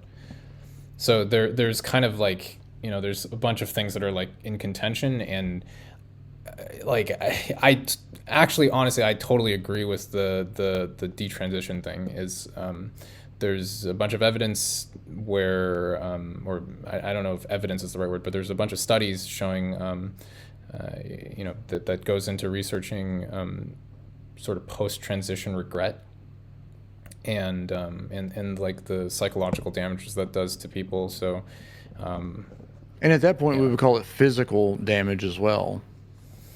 yeah, I guess like that is true, but the context in which I think at least up to this point, I'm not sure if this will change in the future. And as far as I'm aware, transgenderism is mostly focused on as like I think a mental disorder almost. So There is like a tectonic shift in the psychological or international psychological community away from that, which I think would be the final nail in the coffin for psychology as far as I'm concerned. I believe it invalidates the entire purpose of psychology, is to identify where dissonance occurs and prescribe treatments. So if this becomes something that's fully considered to be a medical issue, and no longer considered to be a psychological disorder, what's the next thing that, as a consequence, we can no longer define as a psychological disorder? I think you could make some guesses, right? Well, no, it's like, so fundamentally, like psychological disorders are medical disorders because the way that the like ladder of abstraction works, this is like higher on the ladder of abstraction. I meant to say purely medical, if I didn't.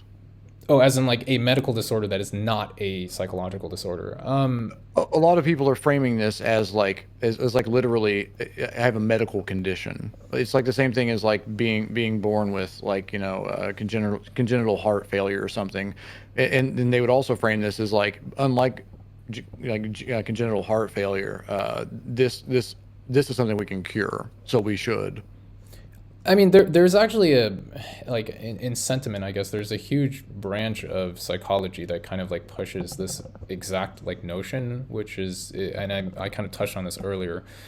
It deals kind of with the people that believe in like genetic inheritance of a lot of, for example, psychological traits. In modern research, at least, okay, there's some like meta-analysis of like the last 30 years of psychology research that claims some like really kind of almost insane results, and then more modern experimentation on this has shown that, for example, aggression and I believe either openness or extroversion and neuroticism are like very, very likely inherited. And Yeah, there does seem to be an epigenetic or polygenetic component to such things. right, and in this sort of situation, like it is kind of just biology or medical. Like it just becomes like, at least from a, if you're really thinking about potential treatments, it's not really likely that therapeutic treatment would be very effective, right? You're kind of heading more into like the psychiatric side of things. So yeah, I think like, when you start to enter like psychiatry, that's geared towards like medical, like you have to, it's not medical, sorry, like chemical, like intervention, you're really kind of heading into like, this is almost pure just like medical, as opposed to really being psychological. But I think there's still a lot that would, like, maybe you could say like anything related to the function of the brain would probably still be considered psychology. And I don't know if I would be worried that the loss of, say, like transgender, like or whether it's transgender or like the belief in transsexual, that you're a transsexual, if either of these, or what's the term, like gender dysphoria or something like this, right? I don't know if the loss of that would be significantly like meaningful or impactful in psychology. I think it would be, because I think that, basically this is a, as far as I am concerned, and as far as the literature used to allude to, it's effectively a variant of like dissociative identity disorder. So if this is no longer that, then how are we ever correct in asserting that someone is experiencing dissociative identity disorder? So, okay, let me see if I remember. Like, I'm trying to, like, I gotta reconjure my past experience with psychology. It's been a very long time. Can you like briefly describe for me? Like, I know like just from the words dissociative identity disorder, like what that could entail. But do you have any more like maybe relevant details that you could provide that? So yeah, just to like to simplify things, like the idea that you are there's so many components of this. There's so many different symptoms of this. It's like a catch-all term, effectively. It's not really meant to be anything hyper specific, but like, so we used to believe, and Like, by we I mean, would I'm sorry, go ahead. bipolar disorder be considered like an example of some, like, I don't know, like if you consider one extreme to be not you or something like this, would this be considered an example of identity dissociation?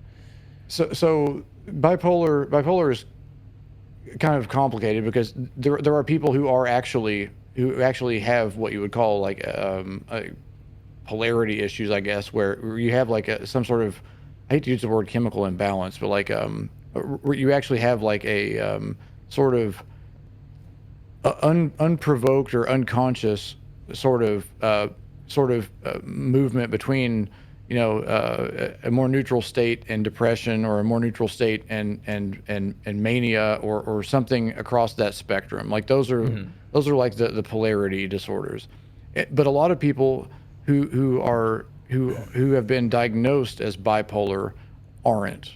They are actually experiencing something more akin to a dissociative identity disorder, wherein they aren't really expressing a personality per se at any given time, so much as they're sort of trying to define one. They're trying to they're trying to be them true selves when they don't really have a true self. They're projecting a personality, and when it doesn't work, when they don't get the desired results, they don't keep being themselves, and learn and live. They collapse, and they build a new one from scratch, effectively. Is the best analogy that I could probably give you for it. Okay, so let's see. So if you remove, okay, so would you? Yeah, that's. I mean, it's like the taxonomy question that you're asking is like really hard, because there, I guess like maybe here I could give you an example of how it wouldn't like make a big impact. Um, it's plausible that this is also like starting to touch upon like the argument that I'm having with myself with the tree in the forest is because like one of the big reasons why the transgender like experience, if you look at it from like did the tree physically make a sound perspective, um or even like the transsexual one, which if you allow the hypothetical that there exists some magic technology allowing you to like convert all your chromosomes or whatever, um you end up in this case where it's super not clear how you ever know for sure that you are something you're not, right? In which case, like, it makes a huge amount of sense to say that like this is a disorder in some way because you're believing in a delusion of something and you believe that delusion is real. And if that were the case, then I would guess this would be a very good example of like identity disassociation. um, there's a possibility that the can I even argue this? I feel like there's a possibility maybe that you could say the because the like line or whatever between how much gender expression is determined like sexually versus from society or from like your experience like growing up or whatever with the culture and something from people that you know and all this stuff, right? That the degree to which we would identify somebody as experiencing gender dysphoria is actually like kind of below that, if that makes sense, like below like this threshold point, and in which case we might say like it's not actually a psychological disorder and this doesn't like impact anything else. But this is We like would a only call it very a very disorder if it's shaky affecting argument. their life to begin with, right? Say that again. We would only call it a disorder if they were like seeking a diagnosis. This is like, yeah, you would say it's like maybe like a relevant disorder. Yeah, sure. If it's impacting their life, and in the case with transgenderism, considering the degree to which like people do care about this, I think it's fair to say that it does impact people's lives. But the thing is, it's like it has to be like intrinsically caused. I think that that's probably like a big factor here. Like for example, if it's like societally caused, then we probably wouldn't consider it a psychological disorder. And if anything, we probably consider it more of like a sociological disorder, or disorder is probably the wrong word, but a sociological issue. Would you Um, describe that same logic to something like pedophilia? so let's say like, okay, so if we're arguing about pedophilia, let me ask you this, like when you say pedophilia, what do you mean? Like is like 18 the hard line, or like Oh well, no, I mean it like definitionally, like a attraction to my, I guess what you would say is like prepubescent minors. right? And not I don't mean acts of pedophilia. I mean like psychological, like internal pedophilia. Right. It is almost certainly a psychological disorder. I mean, like, pedophilia would be something, if this was something that you truly experienced, would be like significantly impactful in your life, like constantly. Assuming you don't like act on this and aren't like fully deserving of like crazy, like, the consequences legally that would accompany that sort of thing. Um, But we wouldn't encourage them to live their truth. Yeah, of course not. And this is kind of where the the like this is kind of where like the science and probably the politics, maybe politics is the wrong word, but the science and like the policy, they kind of collide, right? So in maybe like ancient Greece or something, and I'm trying very hard not to say something that like will be too inflammatory, or be taken out of context super badly. But like in ancient Greece, I believe there were like it was established or expected that relationships between men and like young boys was this is just like a normal, like a sexual relationship was like normal, and in which case like you could possibly say that in that society it wouldn't be considered a disorder. And I would argue that that's why that's a huge component of why their society collapsed, or rather, it might have been a symptom of underlying social disorder. I do believe that the disacknowledgement that things that are we would intuitively consider to be wrong are actually wrong because other people say it's okay or say it's right, or because we have a society, we as a society have like prescribed that this is okay. I believe it like these are just like the straws that eventually accumulate to break the camel's back. Yeah, maybe.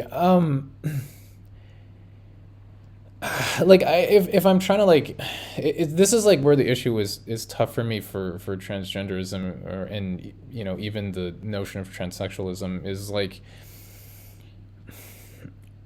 if if the situation or the responsibility for the impact on a person's life is primarily societally caused, then I would shift the definition away from being like a psychological disorder for sure. Whether I'm not really saying necessarily if society causes it, but society encourages it, encourages the expression of it is the Oh, no, problem no, I no. I have mean, like, here. so here's an example, right? Like, I don't know, the color thing, right? Where I know a lot of people have encountered pushback, at least when they were younger. Like if they were a girl and they wanted, like, I like the blue one or something, their parents were like, you can't have the blue one. That's like, that's not you. You don't get to do that. Or if the boy likes the pink one, he gets picked on by all the kids, and the TV shows like won't, draw the characters in a certain way, or the cartoon, sorry, won't draw the characters in a certain way so that they seem more masculine or feminine or something like this, right? If that's like a source of distress, if that's where the transgender distress, like the primary cause of distress for these people comes from, then it's probably, I would say it's probably not a psychological disorder. What's the harm there? Which way? Like, how has the child been harmed? If you're saying that being caused distress is causing him harm, then like everybody's distressed all the time, so everybody's harmed all the time. Well, like, so in the case of, like, let's say you're a boy and you get something that's pink and you get like bullied, I would say that Uh-huh. that's a pretty, valid form of harm, to the person's even like eventual psychology. What if the kid gets the pink thing because he wants the pink thing, and people try to bully him for it, and he's like, "Fuck you, I like pink." Well, like, I mean, I don't know I if you think can you teach your expect. kid to just. I'm sorry. Go ahead. Yeah, I was gonna say, like, I don't know if you can expect that degree of like confrontational, response from a kid, even if you do teach them, especially in a situation where, like, if a bully is like significantly larger than you, or if a bully is like, or it's a group bullying you and there's just way more of them. I would say that we should encourage people to be more resilient instead of to be more expressive. And if you're resilient, then you can be as expressive as you want to, and people can fucking deal with it. Yeah, but what if it's like causing you physical harm? How, how is that causing physical harm? So let's say you get like the pink thing, right? And then there's a group of kids that like think, you know, wow, you're so whatever, right? And you're like, yeah, okay, whatever, like screw you guys, I don't care. And then they're like, oh, you're gonna talk to me like that, and then they start like beating you up every day or something. They will face the consequences of beating you up. You tell the you know again, if we're just gonna defer to the idea that like kids can't be expected to like stand up for themselves or go to teachers and report things and things like this, then like what are we teaching our kids? Like No, what are no, we no. doing? It's not that like I think the key thing here is like you can't expect them to do that. Not that you shouldn't teach them to try to do that, But you right? also shouldn't expect the kids to not bully because they're going to do that too. I mean, yeah, that's also true. Like So we I can don't try think to that teach that. kids to bully less, and we can try to teach kids to be more resilient as well. And we can like make things slightly better in both directions. But generally speaking, I think human beings are human beings, and they like these social negotiations probably occur in a vacuum with a bunch of kids. Yeah, for sure. But like in the case where like So you're saying like, okay, what do we tell a kid that like wants the pink thing, but like getting the pink thing like might cause like physical harm to them or something like this, right? To We can role me, play if you want. I'll tell you exactly how I would do it with my kid. okay, how would you do it? So just you're the kid, and you're like, Daddy, I want the pink thing, and Sure. I'm like, why do you want the pink thing? And if he just says, I just like it, I would say, okay, well, if you want the pink thing, you have to understand that most boys want the blue thing, so people are going to think you're weird. Is that okay? So you're the boy. Tell me, is that okay that people think you're weird? Like personally speaking, I don't care, but like sure. So if you think it's weird and you're okay with people thinking you're weird, then go ahead, have fun. And then let him experience the consequences of it within the context of people are going to think you're weird and you've said that that's okay. So now he has like a framework for understanding what happens next and then attributing the consequences to that. Yeah, but I would argue, like psychologically speaking, I'm much more equipped to say I don't care. In a situation where a kid, okay, so in Asia, for example, there are a significantly larger number of bullying cases that result in like physical harm to the person being bullied that is completely not handled by any like the school, their parents, like nobody's trying to handle it. They just keep trying to sweep it under the rug. In those situations, I would say like it is If they're swept under the rug, how are their cases? like when I say cases, I mean like post reports, right? From where? Like blogs, people writing about it. Like I don't know. Like I guess like I'm granting them a degree of charitability that I believe when they say they got bullied, they got bullied. Okay. Yeah. It's also kind of like cultural, I guess. Like I don't know if Well, they have greater social cohesion in Asian countries generally, right? They have greater like social homogeneity. it's more homogenous, but it's also like what's the right way to say this? Like so when I went to school in Asia for in high school, and I didn't experience this directly because it's you know I again I was in a position where it was like I wasn't getting bullied essentially, but there were people that I knew in my class that were getting bullied, and it was basically due to what I think retrospectively would be classified as I'm pretty sure that person was like autistic, but the care I guess like for those sort of distinctions isn't really as like prominent in a lot of Asian countries, and people would like steal their shoes and shit and like put draw or like carve things on their desk and do just like really like abhorrent things, and this would result in like physical, maybe not necessarily like body physical damage, but it would even result in like material damage, I guess is the right phrase here, to the person. um, in these countries, especially in Japan and South Korea, I would say the sentiment is actually exactly like the opposite of what you're saying. And the idea is like don't stand out. Um, Pick the Well, that's blue actually not the one. opposite of what I'm saying. What I'm saying is actually it exists outside of that framework, to be honest with you. I'm saying that I'm giving the kid an opportunity to learn for himself and making sure that he understands what he's learning. I'm saying that if the kid wants to express himself by having pink shit, which I hate to keep going anecdotal here, and I'm also not trying to project and say that other kids can be like I was. I was a weird fucking kid. But when I was a kid, I was probably like, I want to say 14 or 15. This is what way beyond being a little tiny dude. I remember being at a store and seeing a pink shirt. I'd never seen a pink shirt for guys before. I'm sure they make them, but I mean, I'm from Kentucky. It was, whatever. But I saw this pink shirt at Abercrombie and Fitch, and I was like, I want that shirt. And I was with my mom and my sister and maybe a cousin or something, and they were like, everybody's gonna think you're gay if you wear a pink shirt. And I was like, I'm not gay. And they're like, but people are gonna think you're gay. And I'm like, well, I actually don't care if people think I'm gay. I think if somebody thinks I'm gay because I'm wearing a pink shirt, they're automatically somebody who I'm not really interested in having a conversation with. So be it. I'll wear the pink shirt. And I didn't articulate it like this, but this is what I thought.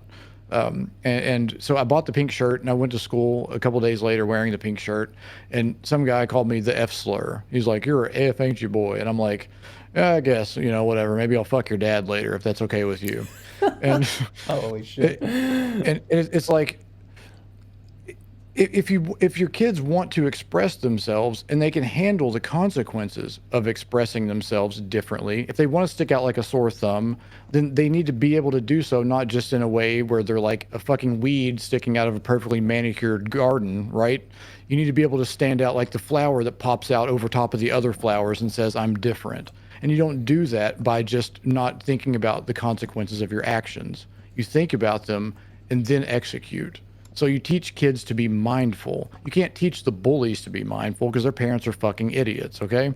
What you can do is teach the kids who actually are artistic, who actually are quirky or different, to express themselves responsibly and intelligently, and to actually be unique rather than just wearing an aesthetic of uniqueness. Does that make sense? Yeah, but I would still argue that I think you or me would be in a much better like position to be able to do what you just said, and that in this situation, the norm that is backing maybe the bullying for like the pink versus blue thing, this norm is like harmful overall. I And disagree. I think that's why we have the norm. I think we have the norm because you can't do anything to keep bullies from bullying. So what you do is you do the thing to keep the normie kids from being bullied for doing stuff that's outside of normie reality. wait, hold on. So let me just make sure I understand what you just said. Wait, so why do we have the like? So I'm saying the norm is actually causing the bullying, right? It's the thing that's backing the bullying. If this norm didn't exist, the bullies wouldn't be bullying you for wearing pink. Also, I need to eat something. My stomach is rumbling. Well, But let me finish this thought, and then yeah, if you yeah, want to grab a snack, I'll take a pee break and we can keep going. yeah, for sure. So what I'm saying is that the norm is not a social imposition. It's not a decree that was written and disseminated to the masses. It's a negotiation that has over time kind of evolved into being. It's just a part of society, right? It's not a prescription. We do prescribe it now because like it's there and we perpetuate it, right? And that's the thing that a progressive might rail against, is the perpetuation against the norms that have evolved over time. I, Sure. I would, but I'm railing against the new imposition of arbitrary norms. I think there's a reason things are the way they are.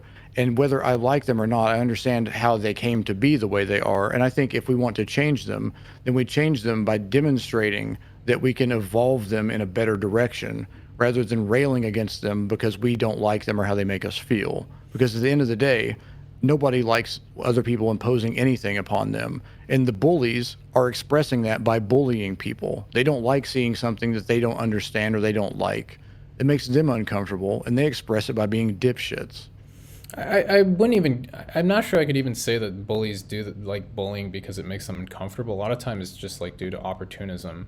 But the like, so how would you say like dresses and heels a long time ago, not dresses, I should say, Hmm. like skirts and heels a long time ago were like fashionably male like oriented, and then the norm changed to become like incredibly female oriented.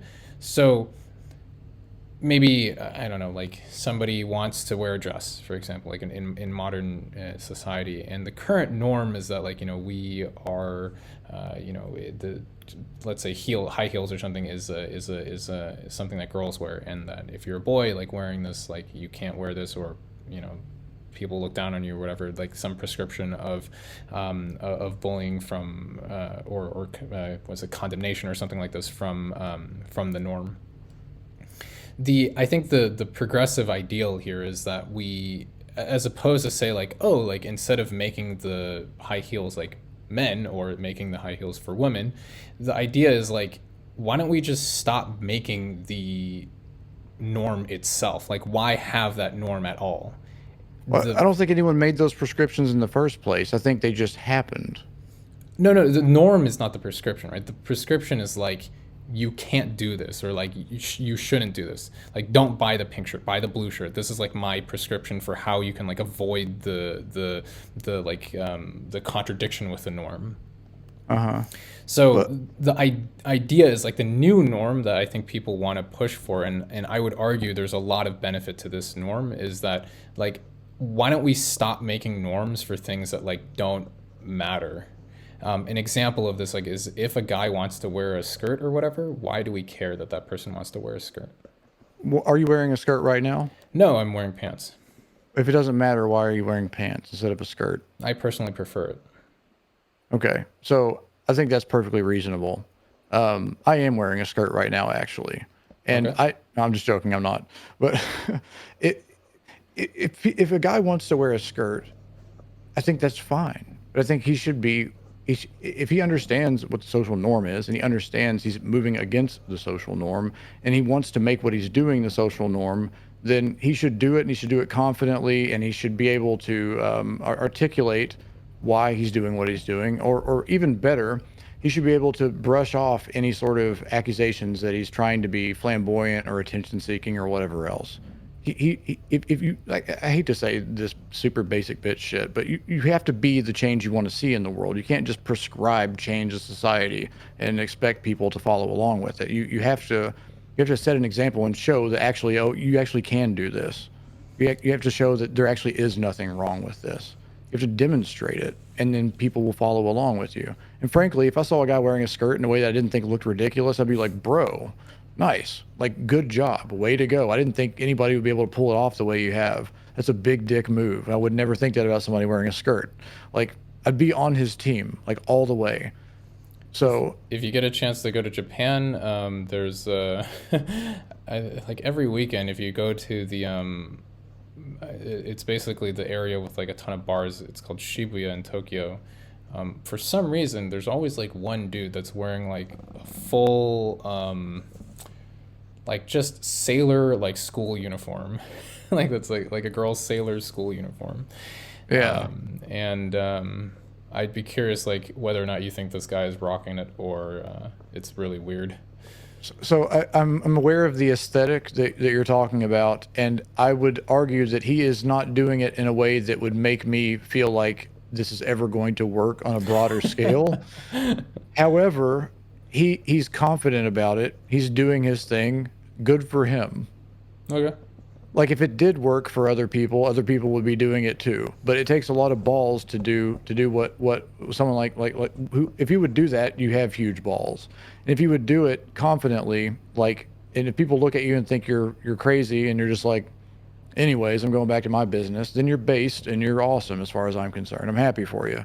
I wouldn't go out of my way to hang out with the guy, but if I ran into him, I wouldn't like treat him like a lunatic or anything. Like it would just be like another guy who just expresses himself in a really fucking weird way, as far as I'm concerned. But I do too. I think most interesting people are weird, and Sure. so yeah, I think that's good. It's I actually think it's really cool. interesting if I look at this position, like if I try to zoom out a bit and I try to look at this position, it's like the way that you're kind of like suggesting we approach the issue is like it boils back down to like I feel like you're rooted much more like pragmatically than I am. I will agree that like this idea of let's just destroy all norms or whatever is like super it's like super like intractable almost in any like realistic capacity in terms of actually affecting that change in reality.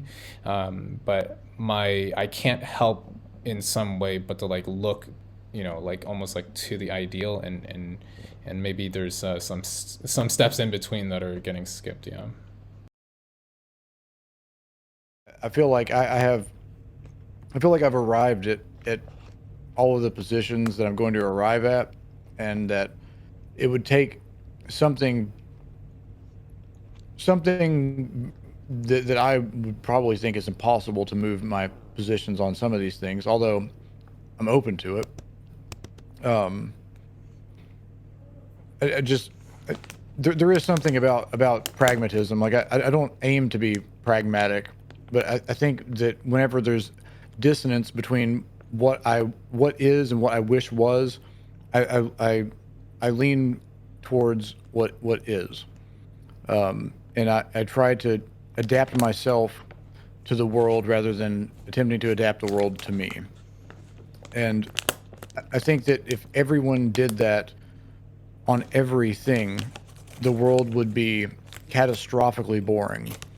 So I don't mean to say that everyone should think the way that I think. However, I think if everyone did the opposite, then like we would never have like we would never have like invented the wheel. We wouldn't have gotten that far. We would have said that the things that I want to be over there should just be over there, and there would never have been a need for innovation. There would never have been a need for invention. There would not be, there wouldn't be a space for creativity to occur if we just expected creativity to occur. You know what I mean? Yeah, So, sure. I think that it takes people on every end of the spectrum in positions of power and positions of academia, in spaces where people say things that other people listen to. I think anyone making a coherent case for anything ought to be listened to by relevant parties.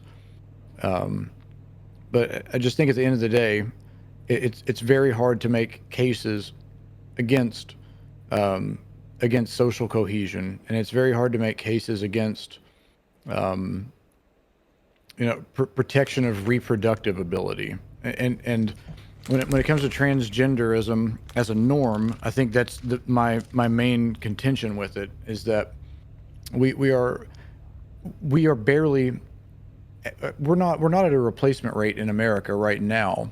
If it weren't for immigration, Japan is one of the most advanced societies in the world in a lot of ways. It's progressive in others, obviously, but if it weren't for Japan, where would we be technologically in the world right now? So how Wait. many people? I can answer that question actually pretty precisely. Mhm. Japan is responsible for a lot of technology that comes from, like, for example, cameras and screens and stuff. But I think culturally we kind of attribute a lot more technological advancement to Japan than actually like is the case just because it's Japan. An example of this is like in terms of computer science, I would argue that the state of computer science in Japan is like significantly regressed in comparison to like the United States.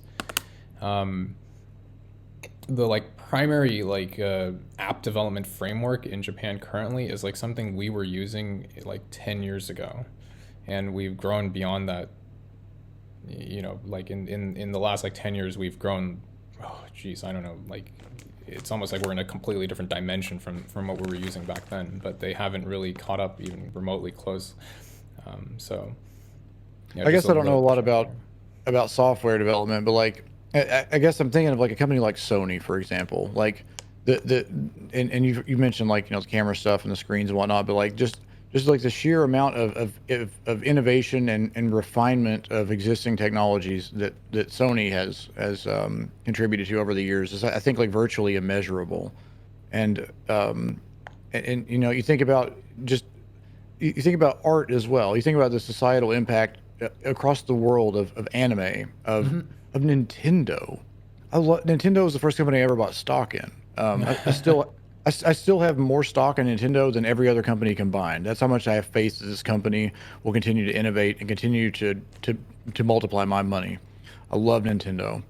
And I just don't know if these companies ever crop up somewhere else. And I know they cropped up way before Japan became as regressive as they are, I guess you could say, or as maybe that's not the right word. Maybe it's more like just refusing to become less conservative, or I don't know. I get the complaints against Japanese culture, I do, but I guess what I'm really trying to say is that Japanese civilization will cease to exist in a few hundred years if they don't find a way to like bang more and make more kids, right? Like they're a declining population. So the last thing I would ever encourage within Japanese society is a movement of transgenderism, especially transgendering children and doing things to reduce the reproductive capacity of the Japanese people. Um, I like multiculturalism. I mean, that's like the whole point of America, as far as I'm concerned. But I like the idea of the melting pot. I like the idea of, like, you bring us a drop of you, and we become a little bit more like you as a result. But you become a lot more like us. Like we have like this. We're never going to be homogenous, and the sort of the tone and the texture of America will always gradually shift in one direction or another, and over time it will dramatically change. But we're trying to make big tectonic changes in America is, I think, is like a fail condition. I think it's a bad idea. And I think in Japan we're seeing kind of the opposite, I guess, in some ways. Like, there's a fail condition that might be occurring because they refuse to change.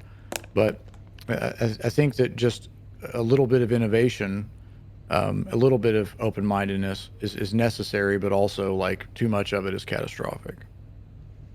Yeah, I mean, I think that's a very reasonable position to have, but I think between even, I guess, our positions, it seemed like, throughout our conversation today or debate today, we kept identifying these sort of like impassable gaps essentially in terms of where we like draw lines. And these gaps are impassable because the the necessity for either one of us to be convinced to cross to the other side requires like either some like undoable experiments or like something that would like fundamentally change how we even like just feel about certain things. For example, I would have to shift to be significantly more pragmatic, I guess, like in several cases to be willing to prioritize things in the same way that you prioritize. And it seems like, if at least, maybe this is like a little bit presumptuous, but it seems like if a lot of people are this close, probably there's not going to be that much disagreement. And even in our prescriptions, they seem like really similar. I'd be curious, I guess, how your wager goes.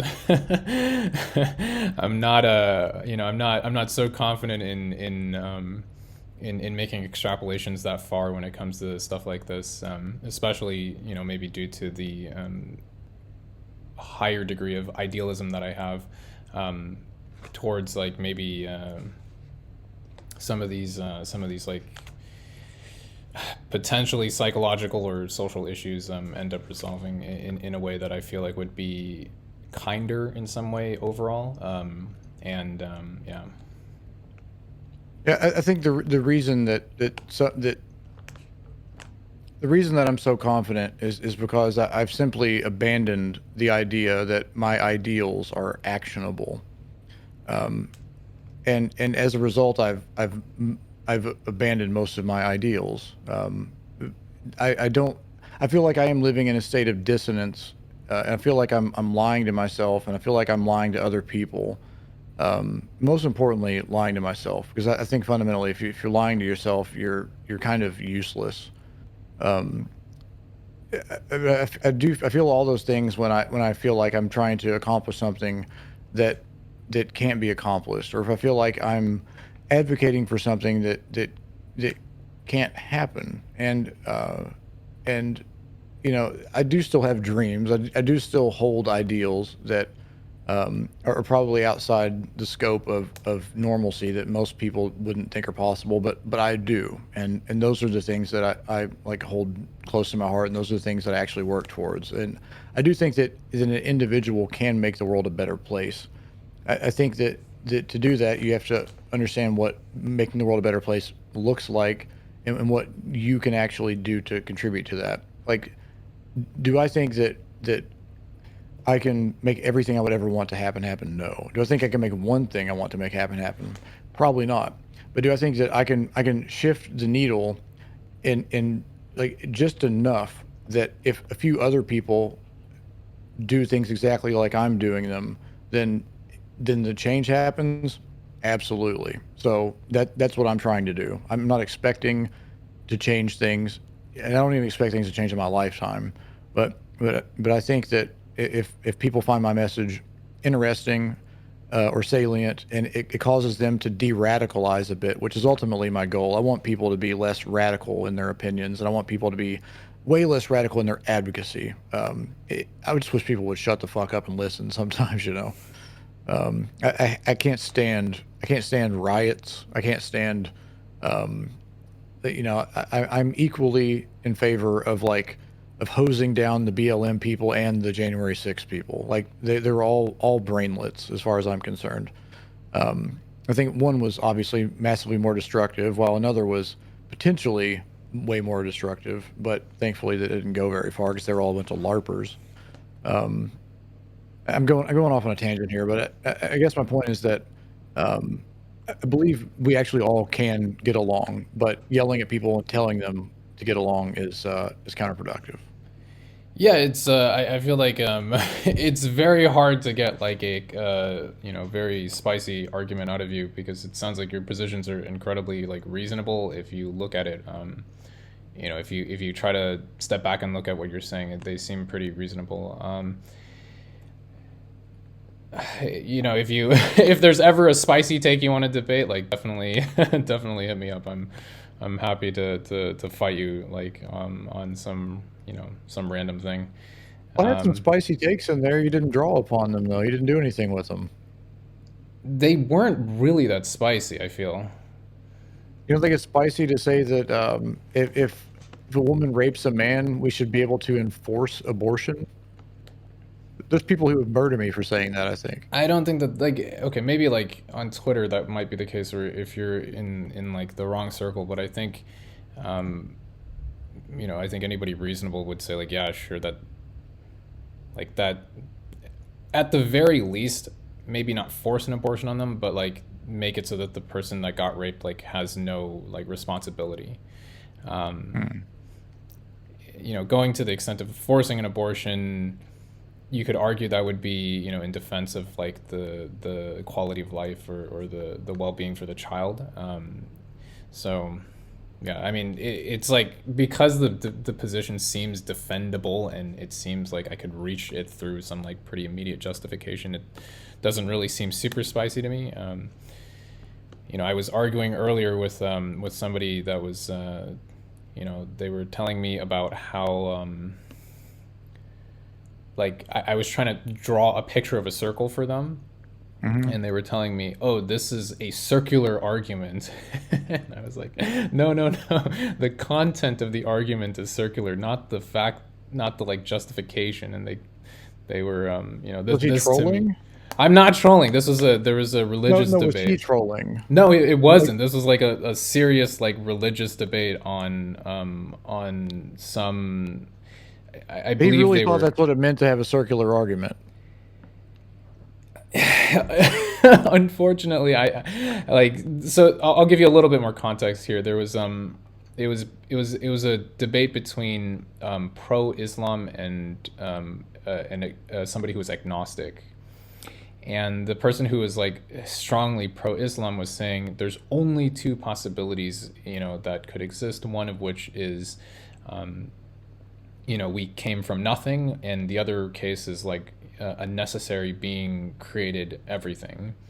So I said to them like, okay, why can't a case where we're like kind of going in circles, like the sort of like Big Bang or whatever the modern version of the Great Crunch is, and somehow that phrasing or something like maybe confused the idea that it is a circle versus like the justification being circular. Like the person was getting really like seemed a little bit upset that this was being claimed, and was like, this is fallacious, like that to me is a really spicy argument just because it's from my So when you perspective say it's just spicy, you don't indefensible. mean controversial. You mean like brain dead.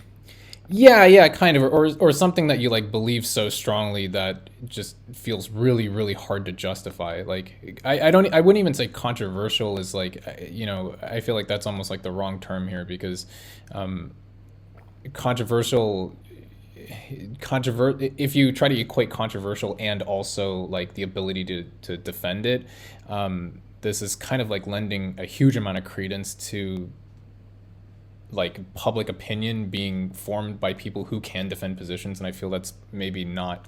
I feel like that's maybe putting too much expectation on the public.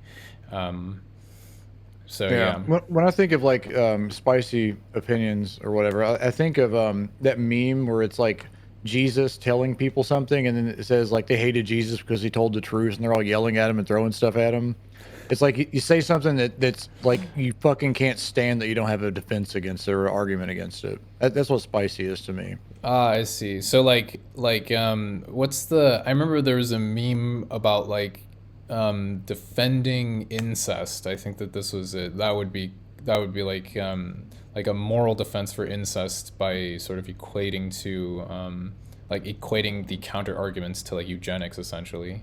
That would be like a spicy position. Oh yeah. I have some very spicy eugenics arguments actually. I don't know if you have time for that though. Yeah, maybe not today. It's a little bit past midnight here already, and I'm getting my brain's slowing down a lot. I But love eugenics, by the way, for the record.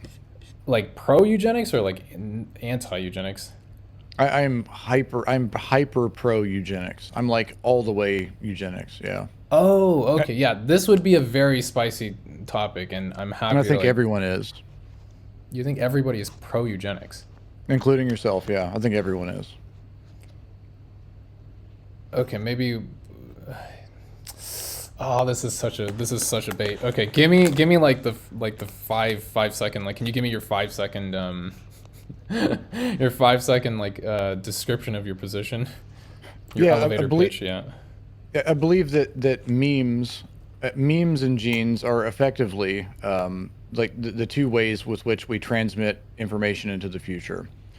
And I believe that trying to change the way people think is trying to change the information that gets transmitted into the future. And I think that necessarily that changes the genes that get transmitted into the future.